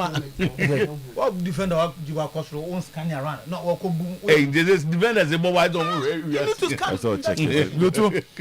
This is what can happen. That's no Lisa. I don't know what you give me. I don't listen what you give me. First half, I coach me from. Otuo. Saying this is how it is. We're confident. Number one, should England get to the final, that means we are going to see a repeat of the last Euro final. And only idea back. Should Argentina get to the final, that means for the first time we are going to see the champions of Europe or World Cup final against the champions of South America. In all the two finals, the storyline will be extremely interesting because Euro final, the story of repeat or revenge, you best sell it. And if it's a year final between Spain and Argentina, and a year South America champions against the European champions. So that set the stage for something amazing. And I think it was mostly coaching. You too. Spain for that philosophy said the best way to defend is to attack and have the ball and running the team. Also, the French attack currently as we speak is the best. Yes, it's the best. Kylian Mbappe, Bradley Barcola, Michael Olise, any Abrante and Osman Dembele. It was our four, no. Pass we are some bit me saying phobia. You bit me do my match based on their current form. So I society no be say Marcus Thuram ebem, Ryan Cherki ebem, no be say Desiree Dio bemwa. These are also solid additions. Into the question of the day was, how will this Spanish team find an antidote against this front four? And so to much say they are not going to let them have the ball. Se ball na wunya oba betwe aso na se ball no wanya na se won na mu a then ade kwa kwatwe aso. That was the first thing. So the dominance of the Spanish team, how comfortable are almost every player now here on the ball, including the defenders in Pau Kubasi and Emerick Laporte, how they connect so well with Abrante and Marc Cucurella, joining midfield. Release the map Pedri. So and now so share Rodri the pass map now. It is a crazy thing altogether. I say in common I didn't say focus on Rodri. What you know is that Pep Guardiola's decision to stand behind the boy right after the ACL it was something that a lot of people criticize Pep Guardiola because Nico Gonzalez was having an awesome season with Bernardo Silva, Ryan Cherki, Tijani Randes. Pep Guardiola, Rodri Bay, not the Rodri Bay Nemfa. City Lusu matches bina Ninjana Rodri Bubi. And the conversation was Rodri, Pep. And then I will force word in Ababebo. And Pep was like, listen, when you Rodri beat me, he's a player for almost a year. Obianya botremano na se ne ho tono na so statistisi from one the world will appreciate the kind of player Rodri here because he's going to regain his form and give us something special. Now, Mr. Tohen, come on, Enra. Spanish team, baby, I'm about to do Rodri. So, how he recycles the ball, where he will dictate the play or pass him on was abeje. No, I done the aqua. No, to we were thinking, say, the pressure from Rabiot and Chouameni, together with the counter pressing front four, need to be more from the attacking side, the other midfield side. The Spanish midfield was going to crack. That was not the story. They operated like they had no problem. Two unsung heroes in the Spanish team. Danny Olmo. Go to only about and Fabian Ruiz in the middle. Though we can talk about Pedro Porro. Because the first game about Marcos Llorente. That let's go Madrid guy right back. Then the second game no started the Pedro Porro by from that game non drop uni beam. But so to Danny Olmo, especially with his body movement. And now say oh share ball now. See a pass ball ma Danny Olmo. Me to a crown on the ball no. After we go benkum no adan no was a midfielders need twem. And now Fabian Ruiz to the physicality of the game, the energy aspect of the game. Oyeni nyina edema this Spanish team. I'm not for you say Danny Olmo na assist no. But don't pass no. Any player be control ball no. Ebi kura be gain so obe no be try so obe dan no. But one yes first of all, he draw a foul. Ball na any advantage na referee allow ya. It was a foul. Which was an advantage area. And that is why I say Fabian Ruiz and Danny Olmo are unsung hero in this particular Spanish team. Any baby on my bedroom. So they deserve applause. And once again, Lamine Yamal said when it gets to the semis, he show up. And I think sir, Didier Deschamps need to go back. But there's one guy I'm from Bonnie. Marcus Bayern. Alex Bayern. Yeah.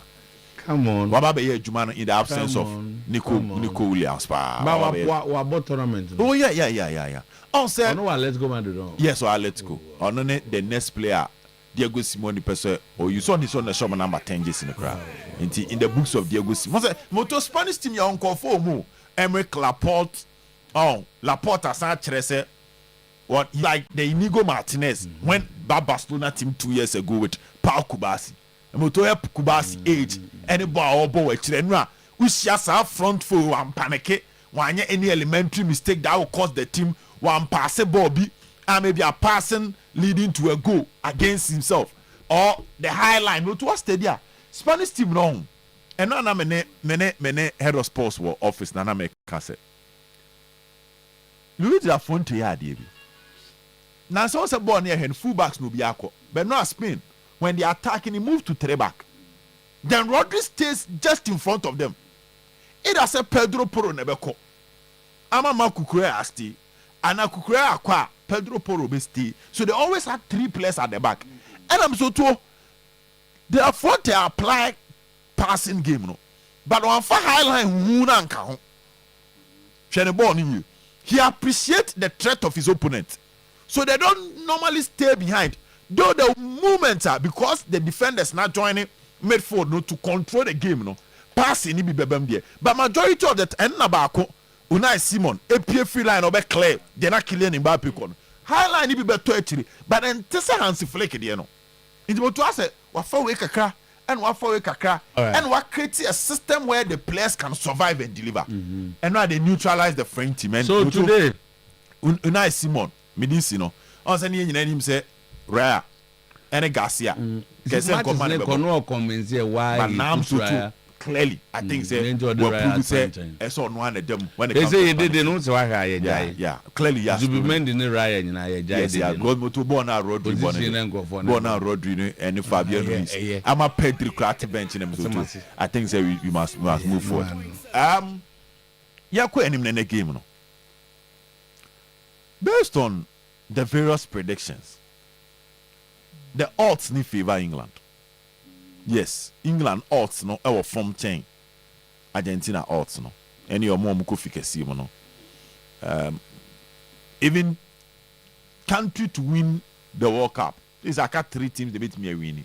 Then odds our from. And I was as in omunjini indicate any Argentina. Yes. Argentina were around 4 odds. England were around 3. And Spain our final were around 2. So most of the people believe that the England final over Argentina. Now, so the English team comes with a solid coach and the focus a resource. So I check it, Thomas Tuchel. On found the back on. I was like, Gary Southgate had issues in the opinions of others. And if a folding ball, and if a palmer ball, and the English team must play like the Spanish team. On the number 4. Good. No. The mental toughness I took out the Aban. On 4, who said, I'll do it my way, and if I fail, I accept that man and my yen my failure. Southgate was more like a coach. I know allow noise. It's environment to enter his space. Because Southgate and afford the Nepal and come Catherine Bekubi. Because England were winning. But he was being forced that the England for the summer pass. Tuchel is not interested. Mr. Took me to on foul bench. I'm getting my results. I'm moving on. Argentina, they are bullies. They are aggressive and they are physical. But on my son, your money they are technically okay. And Elisandro Martinez, Christian Romero against Harry Kane. Interesting battle. Enzo Fernandez, McAllister. You better check it out if they can operate the Thomas Step party way. Because the only game Harry Kane and Timian step up though against no way. Jude Bellingham was the hero of the day. But me to influence on born also. The Ghana Carlos Cruz here was that. Harry Kane is not a static number 9. During one of the presser, Beside so on Haaland. One area. No, so even before so because there are 2 different players.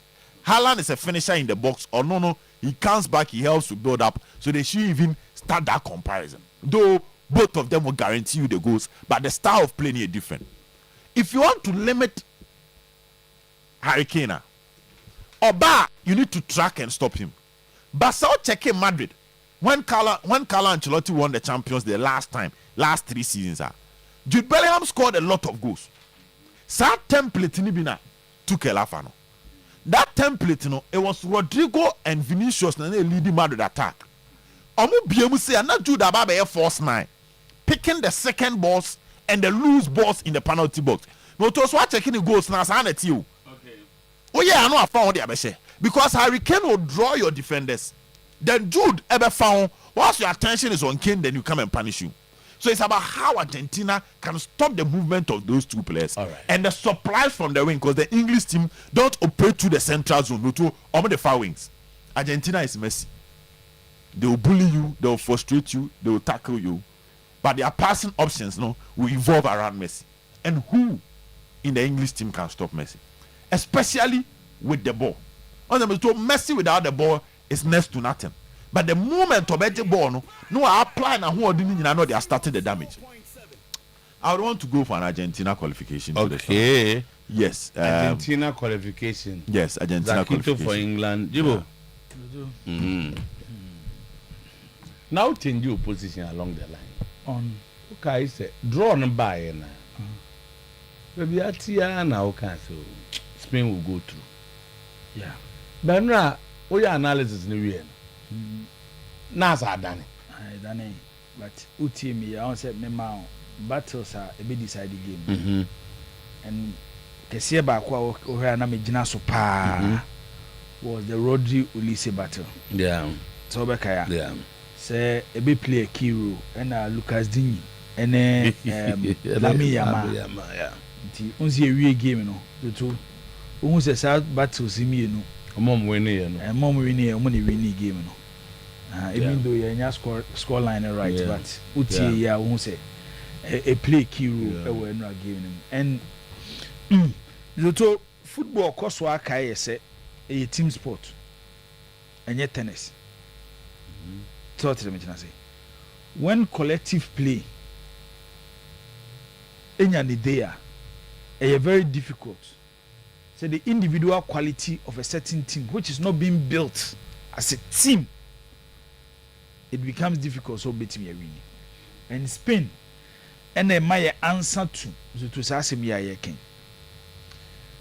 wohwɛ Spain team na yes yɛwɔ world class players wɔ Spain team sɛ ne Rodri yɛ world class player because ɔyɛ Ballon d'Or winner Lamine Yamal wɔ ne young age but Lamine Yamal is a world class player one player me feel say ɔyɛ very underrated and last time na me catch you be say Otuo ball na yɛ bɔ no especially when it comes to midfield wohia ingredients bi obiara ba with a certain star no ma ka bom but obiara important sɛ woyi baako firi wo a sɛ wobo in a 3-man midfield na ka two a ɛwa bra woyi third one ni fi mu a one ha two no mo function nti wobɛka ya yɛ discuss Portugal national team no wɔ ha yɛka Vitinha yɛka Neves na mekɔ so ka kyerɛ mo sɛ Portugal team na bema boada me hu they don't have Fabian Ruiz in their team when they breaking lines no or on the creative spaces no you might not see him as a dribbler but a quite of fast or pretty to time okra ball no Fabian Ruiz be touch ball obe move ball no will beat players better eti ebia he might not be the midfielder or guarantee who goals any assist once be no abeshe goal fefe bi but what Oyerepa PSG a eboa Neves any Vitinha no Bruno ntimi fasade no mo Portugal team ni iti ebi omo bebo ye be wie no na ye kudi sa players yatem aden na mo bo PSG no muntimi bebo bi wo Portugal national team no woni ma de bi Enra was in the 49th cap for the Spanish national team. Spain started a tournament, no. Almost started with Rodri and Pedri. Their midfield was not that strong. And quickly, and at the left went to who said, then he needs to bring in Fabian Ruiz. Coco had the last European Championship now. He was the unsung hero. But the star of the Spanish team never tournament was Lamine Yamal. Young boy, our boss, our born. Normally, in 10 at the age of 16 or 17 years, no abegina bob no boss our born. It's Lamine Yamal by the star of the team. But who first Spain team now? Anytime a Fabian Ruiz will be a different team. When him say 49 games our ball at the Ama Spain, Bema Wada. It will be anywhere was starting a Spain a lose game. Obabo ni 50th final game no. And no me who say man for can about the French midfield. Sana France or mo. They rely on quick transition. Eti ekwabe na be fa so prevent up is to keep the ball. And on Spain here and no ano. Emfa won line up bia anka de shon beye. Obi on kodini bebe bia beye waste. And Spain and Rams, they were playing their A game. Bona and Spain for boy, you know. Not even the squad that did the 2010 World Cup. From their first game, their game against Switzerland, till the last game of against Netherlands. And I mean, who says Spain? Unlimited the opponent from creating chances, having opportunity to be a game in him. Enra Spain born na me hwe no be mabada metia ka say easily Spanish teams are marshal mo World Cup nyina this is the best performance among the Spain team be akọ World Cup mo putina they were miles ahead of the French team say ye bobo na akra be si anope ya be mabada ka still ka France da form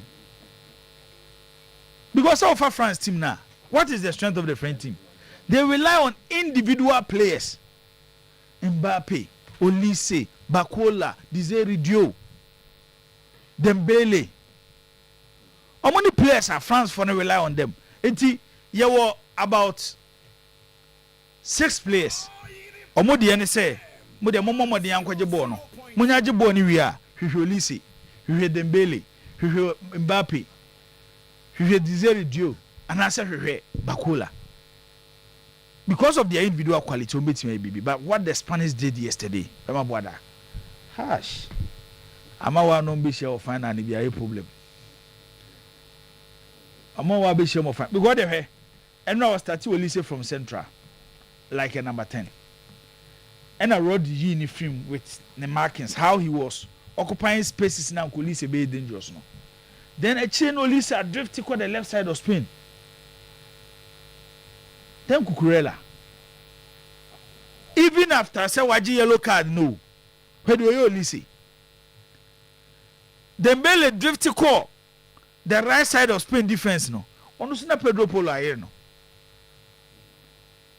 It's clearly where you Spain team, they don't even believe in high line, but still they are able to control games. Tournament here ya bonyina. So to ama consider one goal pay. Akade normal Spain no ebi ombebo mu game we winning. Spain 4 opponent ni 2. Spain 3 opponent ni 1. Spain 2 opponent ni 1. But this tournament almost even how they set up their defense. The champion in Abanawi, he has done well with the French national team. Yes, you can criticize him with the talent now. Oh, the last year, and he says he's done it, they will take over. After World Cup, you don't know more. We are on what third place we are. The next crew, the my French national team is done. There were some controversies in the game, but one thing they say, the kind of game they know Spain for the Mayan, Bema a bad thing. So, be jabo no more boy na feno to discuss Olise, to discuss Lucas Gini, those things. No. This was and then was the best performance a country with the at this World Cup, and only a witness from the Spanish national team. And then you on son second semi-final, and meaning say the biggest meaning there when it comes to the World Cup stage. You were Brazil, Argentina, yes, but because of the history behind this game, no, automatically I said the biggest rivalry when it comes to international football. England and Argentina. Na enra na kama ema wade bi. And England born no more Argentina ebe born. They need to beat history. Nipa bia so no. Ofa wo sunsun ene wo hoden zotu. E di free nyoma waye ne mrebi atwam. Ana de obetu no ofie. Into England after winning the 1966 World Cup tournament bi o makọ no asase su bia England wo believe so mo betimi age anombe ye bibi no and the match no mo bebo no is the biggest because history na di akire ne so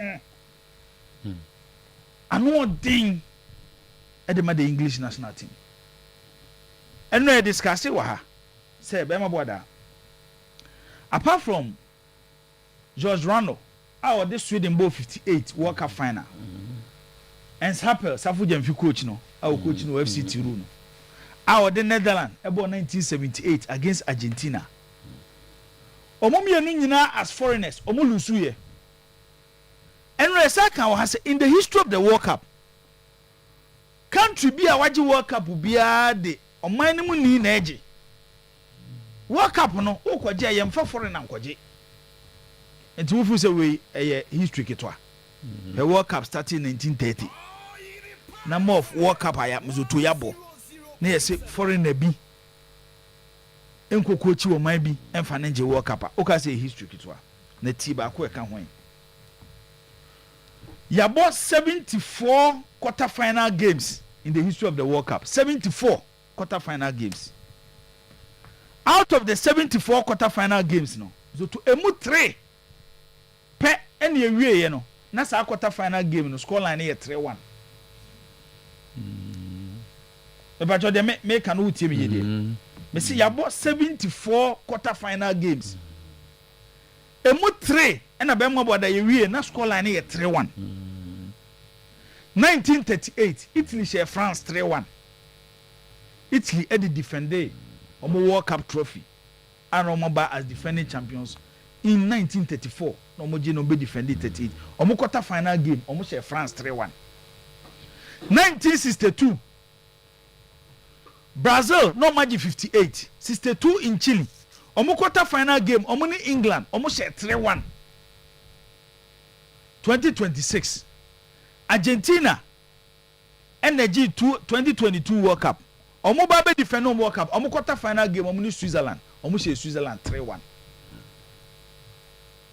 it wants omo ko defend omo World Cup nyina no to their quarter final game omo call mo share 3-1 na ti ade ba ko so ho enura say Spain winning game no eboa bizoto yanko 2014 World Cup na hwa on asem bi esi wo 2014 World Cup na yemfa to 2022 de no de meka say na match no ji say England share history and they say 2014 World Cup Argentina group no mo to mu no they had one country from Asia and then one country from Africa.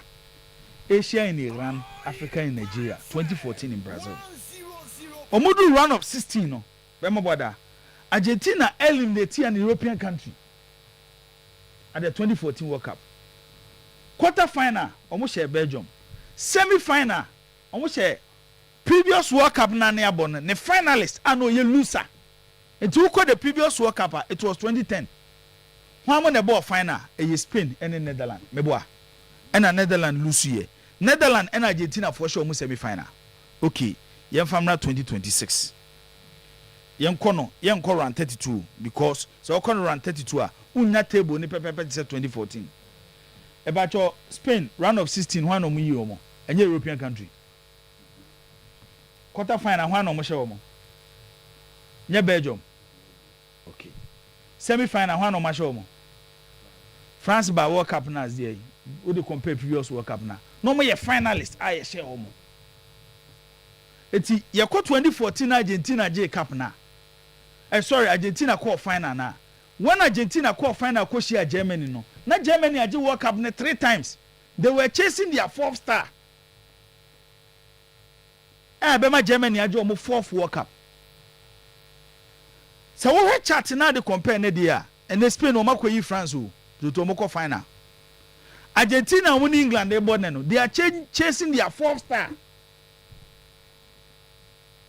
at the World Cup. Nti bema boda and the game never so no. Any game kitwa. But this is international football. There are things that to SMA manfo. International football a different from the league. It's won by mentality, chemistry and experience. To eso hu kwan abefa so asofa and na how a ubetimi handle pressure ube survive difficulties na eventually no what pick you moments na dey win game no say ofa sa Argentina team we are remember that they have passed through this process. Menya sure say when it comes to chemistry you will say England team no chemistry to Argentina team no because virtually o share Copa America the last 2 normal general and the World Cup now. Omunde mo first 11 na when ya kra no benya 80 to 85% of the squad na ada bi omugina momobo. Meboa. When it comes to experience, where your generation na omaji Copa America bi no age World Cup baako. Knowing how to win big games. Bema boda were you not surprised? Argentina for fast so edge final now against France. How they even won the last Copa America against Colombia when the Lionel Messi yebo game no prior. It's majority of part of the game so mobile with that Lionel Messi. It's nem tokwana da ho no. Edema England so pass it through process o. Say Dan Meka just said the last 2 European championships woman about final. World Cup at the last 2 editions na omakona to muntimi more final no because countries no mo show mo ni nyina akọ final. Croatia show mo final show mo semi final 2018. France show mo quarter final 2022. Croatia ko final 2018. France ko final 2022. And o lose European championship to Italy and then to Spain. It's o pass it through pains. Seka football obi abema boda e reward pains aka World Cup way. Countries necessary reward them, say reward England for because since 1966, England pa intimate World Cup investment players or more produce or manual ding it will game him. But when you put when you put these 2 teams together, and no match the last time France you film at the semi-final of the World Cup, which was 1986, Argentina and Nigeria World Cup. At the Echo. France for like over 40 years. Semi-final will be admission. Benra, Spain na show mo. A big gamer, Bema Boda. coaches beba into play. But so what here Thomas Tuchel here? He is trying to change the mindset of the English. Say, so when Argentina and South American for too, they believe in superstition. But they are Argentina for no, so more boboa. Was a good time here. Now Lisandro Martinez, Zakito player no. Any Christian Romero, no more touch line. No more holy water. No more mutri. No more the kind of spirit to me the benyasem kitwa. Tata Brown, Louis Brown, who was a member of the 86 squad before Hassan Obewuno, he gave us a true story of how Maradona prepared himself towards the 1986 quarter-final game. Meaning Atlanta, Argentina team be do Atlanta what follow what follow what will I know Messi? The video ne ma some come dey to so. Lutu. Yes Maradona wan kasa obi ahun a day before the game. Onu obi ani nkomo. Onam ho no nko a obi akasa no ho mfi no. Messi e decide ni bi aba. E no mo ye training hwe. Messi ne to mo ye training. Yes obi akasa no ho mfi. Obi akasa no ho mfi. So what me say? Eti what they believe in is something you cannot change. But they ba kwa ama Tuchel to I think we're a different coach from wrestling coaches in England for a point to one say. He is trying to tell the English say they see it says in the when it comes to superstition, Argentina for no more no a switch here. Let's go and play our game and believe say yes we are right. Thank you. To win a game and to move to the World Cup final. And factors now make can bo muni nyina no. You heard the historical side. On say you mad the tactical side of the game. And they say if England be winning game we am to a beba with a lot of things. But I couldn't say be able game can Argentina nya record. E bia so what to defeat history no to just say no maybe be sia Argentina for will not have any control over it. So what omunya any control over it. This is a difficult game for England if they want to win the World Cup or play in the World Cup final. Something the last time Oyerepa was 1966. The history behind Argentina coming to defend this World Cup, no, I say England defeating, no, and it makes it difficult. But my brother, history I catch say the BSC World Cup no. About 96% of the history around this World Cup favors Argentina. This is who you be a follow World Cup. Maybe a bear phobia and a bear my brother against them. And Mama Enra semi-final game, you know, Bakusu and also the Ababe count. Into history makes Argentina favorite. To win against just Argentine side, Mr. Two, and 90 minutes. And 90 minutes. Say England be winning game when 90 minutes. But so be winning game 90 minutes Argentina. Thank you. And the key factor is they have a player, Mr. Two, even on the bad day, he can create for another player to score. On what bet me ashe. Yeah, we game no. Be my brother. You be repeating the story of 86. Which story is Maradona was the star of the game. Okay. Because in Lionel Messi, be my brother. England doesn't have Lionel Messi. England doesn't have Lionel Messi. The only way England can stop Lionel Messi, say Mbappe play be throughout the game. But one thing I just said, yeah, my brother. And no, I said now he go Loris, and no say Enrichi. Now watch you Ferdinand the choir. France, Eddie Argentina at the 2018 World Cup. Or see the some catching goal can't say. Baby a Messi be could be an enemy. But that's it, the bounty. So I can read. Okay. I'll say David Michelle. I'll say T United. England Besha one. Maybe 19 maybe so. Maybe Argentina in 90 minutes Argentina. Obi be 90 minutes there Argentina. But the games could go beyond 90. No, so you say 90% of 90% of Bola Yakobo. 90% of history. Argentina in the history of the World Cup. Bema Boda. Omun lose semi-final game be other. To get that and they are meeting against a team that are putting them more. No team has beaten them at the World Cup then. Okay. But now yeah, number some they translate solar. Okay. Solar no. Edi wadim. Say kania ensem bia wadwene. Wa electricity bills o de wosoro. Wa agoto generator tuatu angrofo aso. Now the modern way and the best way to go is solar. Translate solar for say. And the solar ne bo nye den te se kane ne ba ne nipa no. Nti solar panels, solar inverters, lithium batteries, complete solar power systems, residential solar solutions, commercial solar solutions, ni nyina wo ho. And the services bia sombe ya ma wo. Ope solar wo fie, commercial, construction services, solar power consultation, professional installation, bibia solar mo. You from Translite Solar. Uko kutoka International Airport says solar ye adwuma wo mo na ye. Uko nyuma kese organ ha. Wo mo na ye ni nyina. Ne bo no wa ha na mre ntimi mfa bo no ntudwa. Ne mum kakra wo bia no. Ye betimi aba ofie ni aba number ni se de ti no ka no.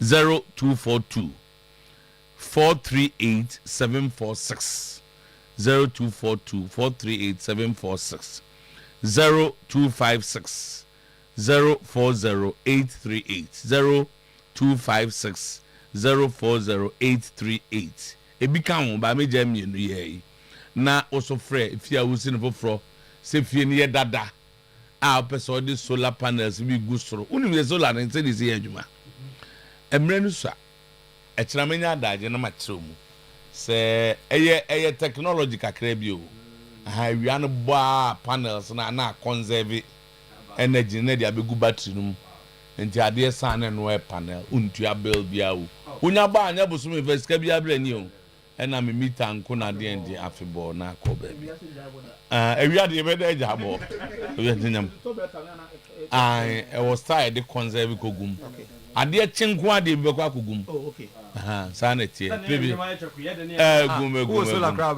egum no ano no ye wo solar bit we so condition be 30 e wo fie mu nyuma kase mu construction site ni ade e da form captain ye na so na wa America for no ye can atiro fagus na sorry so do so yanko anei mami ka o se comment no guso a e koto na ye tie ne se ohwem hyeje pro so a Dr. Lawson delay man capsules nupane miensa bomoden na koto mixture ni bi na koto lock ni bi ni nyina no kama seahorse engine oil the best say de ye hwe ya bibrem ene ye ya de ba ye nto bi oyusu bia no enim se ne engine no adwofom bomoden na ko atwemunum Dr. Caesar Lina Energy Tea anopa ye wiema chakui esomema no bomoden tobi ha ne bo nya de fa so 10 series onum ya pevivre akra eto obadwon so na afei nyema nyina ko ye full clinic no ene dem ewo atwemunum no bomoden na ko ho na mema no agi timber capsules no nwumere omudi nkunim ewo empem ne nyina mo no na chese edek SMBTS obo adwuma ye pa mankasim ba fi kromuduru wono mo a stroke fo no ewo hono mo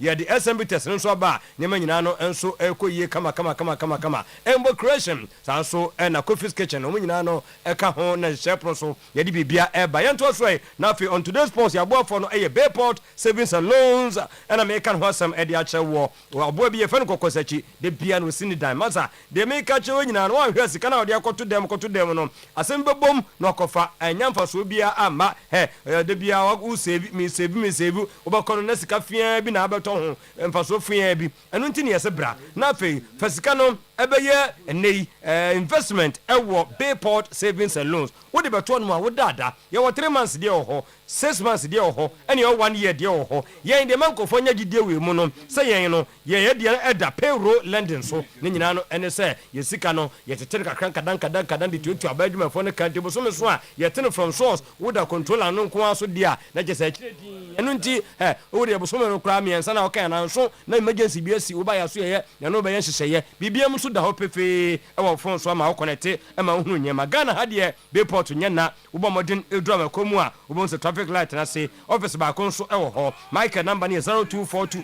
288 915 Sanso Daniel 0244 598 400 mo Fred Dorcas no 0558 119 281 and Eugenia number ni 0559 980 0891 Bayport asem ena makan mamadem na to America ko tenated aso ye sanse tenated marketing company sem nka wo se enupa no ye kura na hodo enum ebia so abeto no ye adwuma ntentem so ye tenated vina ke ma no mahimfio problems nya no ebe solve e dia mamo mo amokoto tenated malake no mo nka hu sa malaria na how typhoid na how waye mra eno ena hu hia sanso na tenated stomach mister unya bi pe osa ne bedwane sanso ena mframa no a akoja yem gas no ebeto America ko obi na nso ye no wisi hu ade mienu yeso ben no wo hia tenated hayan capsules no na babua mo tuma tuka no anwumre wetima snapa ne anwumre ni nyina mo no mema de before capsules a kire no wase da before no apɛ na chesa start na eboa tutumirikai ko so fulai bus stop one mo ayi office kese ba ko ɛwɔ hɔ sam so na so ame ɛno nso number ne 0548 705 457 mo amo santase opposite Junction one no your office ba ko nso e dia ba hwim ɛwɔ hɔ phone number ne 0594 204 354 uwie pa ma menka wo se adwuma na me pa ma wo wo te santase so ame kwada so bantema patasia ni nyina ne se momodem wo MCA certificate and as a sales and marketing certificate no momodem be pa ho na fei momodem fa wura number ya so ye frɛ na ma ezisi a ne sales representative amount area manager so and a medical counter assistant and a field auditor field nyina no obetima yemu bia adwuma na me de ma wo eno number no e 0241 386917 0241 386917 that is nyema e konkan tutumrika kohwe asokore mampon community bank PLC me say susudua ye de ma yen se banking before so be no yeso anya sa amount no da hono ene ya hit target no da enu ntu do ho be ni a enso network atiko twen kakra echena na obajuzi ka ebinsi ho da biara da me ka ne sa your individual savings corporate savings your susu savings nso e ho no mo sanso e na bankesa mbomodin about door to door abaji no debia no eno nso e ho no mo de me debako eye pa show emergency bi esiko ka cho adam for pe o mini akobera tena nyi bi de boa hey pa show ko na fei ye mua ye wie pa ye wo awosusu loan no nso no ye require no e collateral bi ani akiri sanso na ye wo commercial loan for business expansion fakwaji bi na fakotwa wadwumam na nyema enkoyie uwie a wo de bi kokle nyema na abana na bi bia bi e wo hono mo ye wo unity link apes link c link bomodem na kopiem ewo asokore mapo kuma se ho ene head office no ewo mo amo commercial palace museum no honso no nkrabata no ba ko ho so me makro de ye traffic light na se ye be pizza mine mo nso a mo wo adum no mo modem to nchia ewo nsu ase beden no a we no ye wo mu no ano ho na chese railway station no nso na chese wapen na chese nyama nyina akoyie franco nie adepanie tutumrika na kopen Nokia Samsung iPhones e banyina no ene na accessories ene nam your smart TV church freezer washing machine microwave blender generator CCTV camera monitor video anytime anywhere ni wie pa makau se jabadwem adum old Macon Kofo clinic ni nyina no ene se franco say momodem phone 0245 316969 power wahira koso do ya owo me na e ka kire wo se tutumrika bra na fatty liver hepatitis prostate fibroid kidney stone ya the scan dia ba liver care ebetu liver no amanyema nyina na ko gire ye kama edi amount momodem na koyen krobata miensa no 0244 544 422 bombo 0244 544 422 na nyama nyina akonkan ena eye Mr. Emmanuel Benin Amankwa ono ena ye CEO ede ma eba phones and eba motors ena na woda nti eba phones and eba motors director happy birthday enko enfama ena ene eye Felicia Aferi what the chance Vivian Aferi was sister say ye ma awoda pa boss ye nyina so na ye fancy sa na nebre ni so tino actually Jesus skills no I like I'm ready and I'm Aferi but one we gonna very why dear abo enkwai Tamantino mami fam free hanom na anopa yai na me be studio yai na yensa kan Solomon Agbesi on his way to meet Togbe. The message is simple: playing time or no contract. Ya kasa ye wonam kwaso woko ye be ya wonam we nya se bia no playing time so na bo chama oba ye no simpanifo hia no so akwaba simpanifo hia no nti ngo je si MD ne tawa And you know, in the bag check is saying that not to business. Oh, there was a check there, Jumara for it.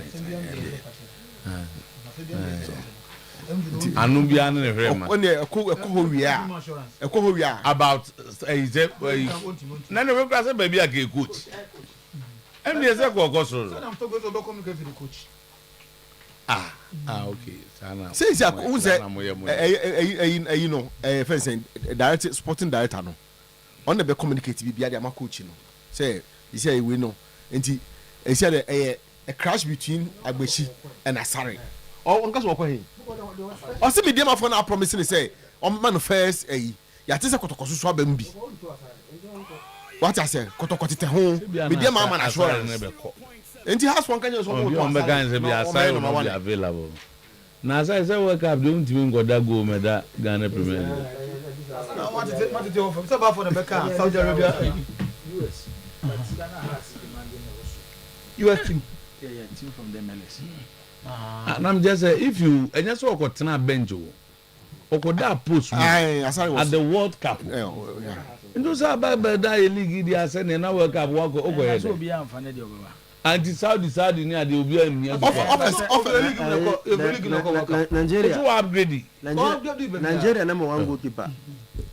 Well, but the South African League. But the South African League is bigger than the Nigerian League. No, because I say Nigeria number 1 keeper there.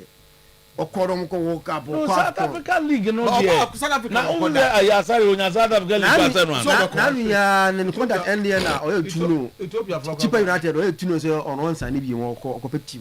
Akochina wo team or Sasa Babisana mo bi. And then that's what I say but on not go Nigeria. We know the standard of the Nigerian and the Ghanaian league. And in Jamiu Adom na ko World Cup ko da go chichi short end say. Na sa be da hade na so wan go ka ke. Ha so mo nto asare na Abashi enya number 1. We ti na so wan go de o manya. Na kam di won ti nto asare aso so je am di ne. Me no ya adwen. O di nto na aso so je. We pa na djuma I say ye ne fo. Abena abedu nto de won twen. Wan abedu. World Cup ya funi abedu a ye to. Wan. Wo de say ya the country no Ghana no. Na ga say Ghana ye be the best o ka say transfer season no. No Ghana. Afena ho abedu. Ende na Gideon Mensah mba omo ko na transfer na jati azafe ni abedu. The Ghana Posuba football. Abenu abedu. Yanko Kofi Adams. The Black Stars just didn't meet the bar. They crashed my expectations because we did not have the best of preparations.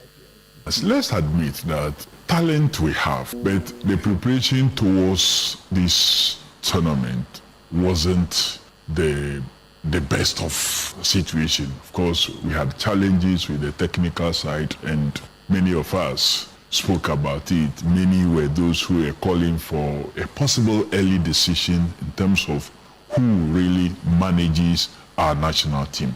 I should say so that they did quite well. So you exceeded your expectation? Not necessarily my expectation. I expected us to have gone further than we did.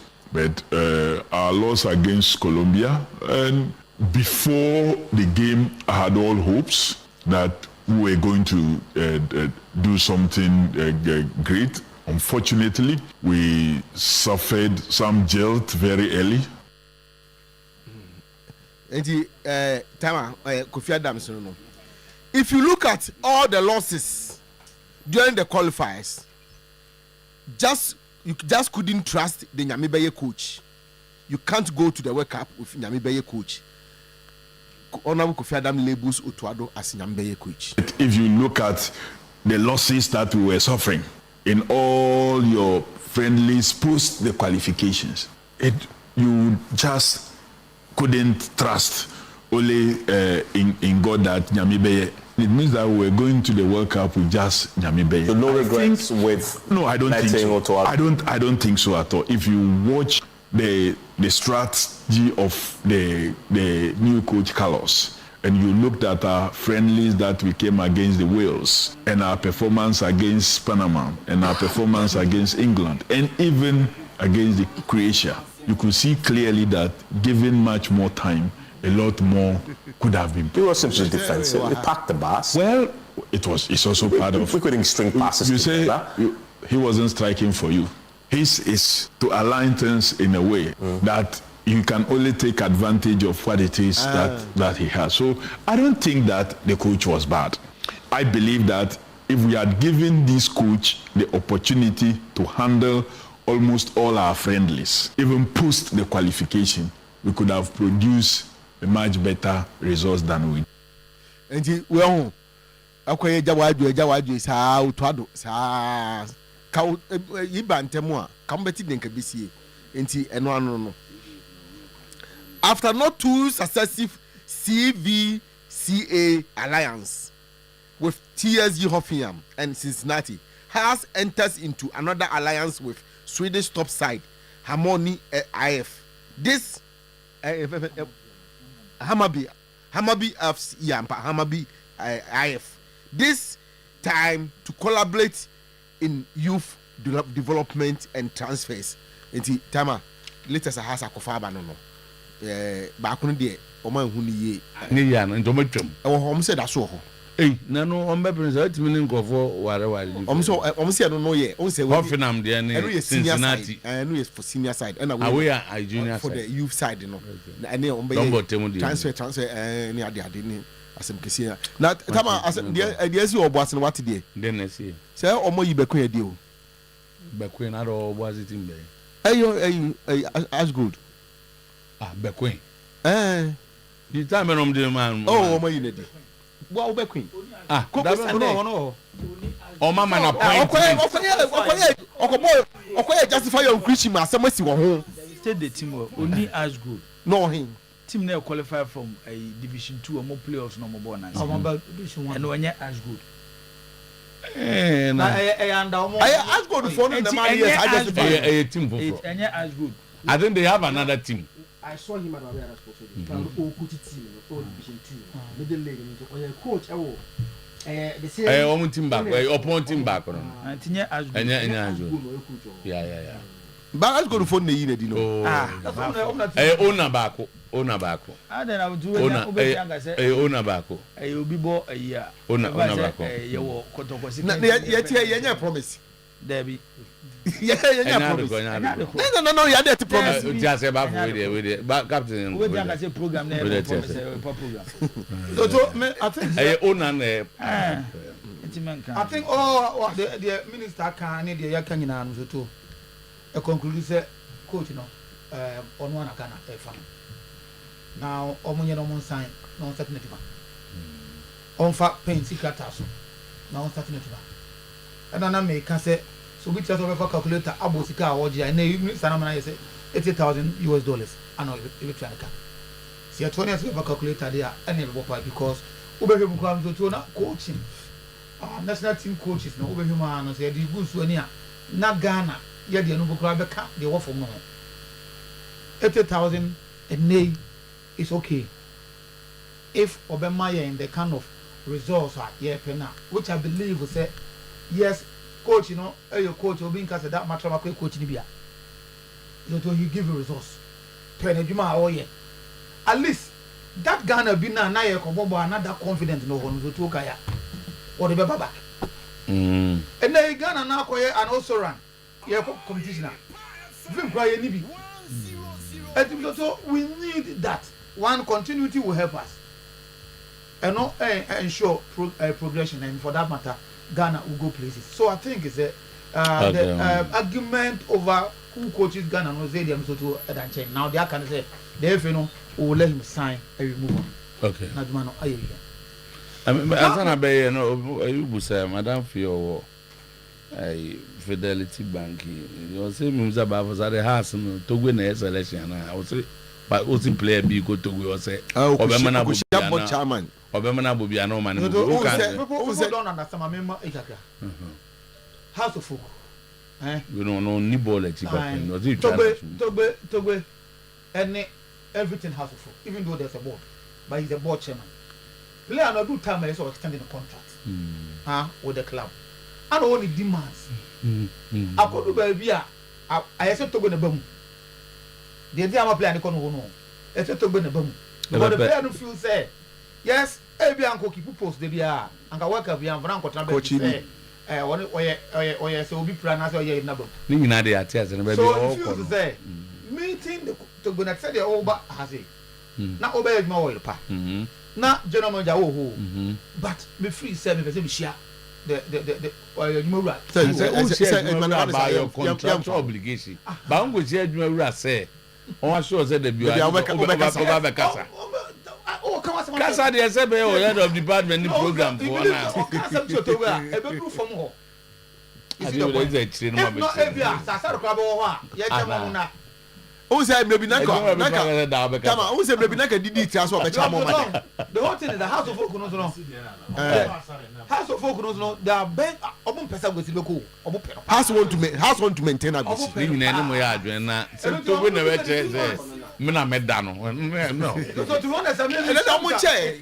me say that man me ka some channel mzajima ya me mzajima you can just say the bia also obeda obekasa and they won't even can and they almost say no na be kasa try no wa on even catch you be some meka say me kwanyam na mani pa kasa ya jana ke be nyam kana na ya um be so unu anu be kan if you ask me bia no e basa na ask me the way okay mo unu anu ga fi ask me bia the twaso ya be don kan market e ni so amano de so aka no ma ba na enya tam de aka yeah we want be to house of folk by the close of today and next also the number catch house of folk supporters a lot of them behind the scenes so they are there's agitation among the supporters because they feel so they are and time I'm saki coach did it the promise was that after about 2 weeks the replacement be back so to one train sell an announcement be ama and as to the day house of be on preseason so be catch us say Monday team official house of has not communicated to the team. They have never communicated to the team. To the house of players everything say Monday take team because there's no take team we are sign so I say also they gave the job to a committee na wi adwuma no wi adwuma na some refer to the board. Now I didn't it's at the board level but as a coach about for kind right correct that Mboja or something former medium coach and the assistant the committee have recommended those coaches to the board. Now by the close of a neck it is expected say board no ebe consent now fade omo aja to them after na the new date for omo na say date for omo preseason about so by the close of today and omo expected that date no ombenya edema house of so that is the situation at our house of folk there. You know Mboja and the assistant the coaches that has been recommended and the amo so house of folk supporters rest assured they say na me adoma no man pay for say so mo ya e betimi akọ na bi betimi abaso because about I need one time not Zach that's it say how you wanna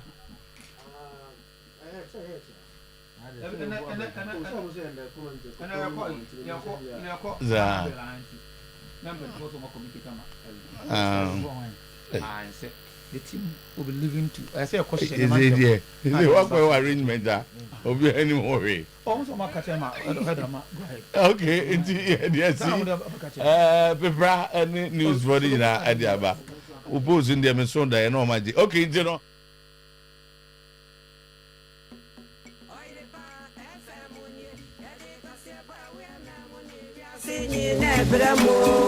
Muntio 101.7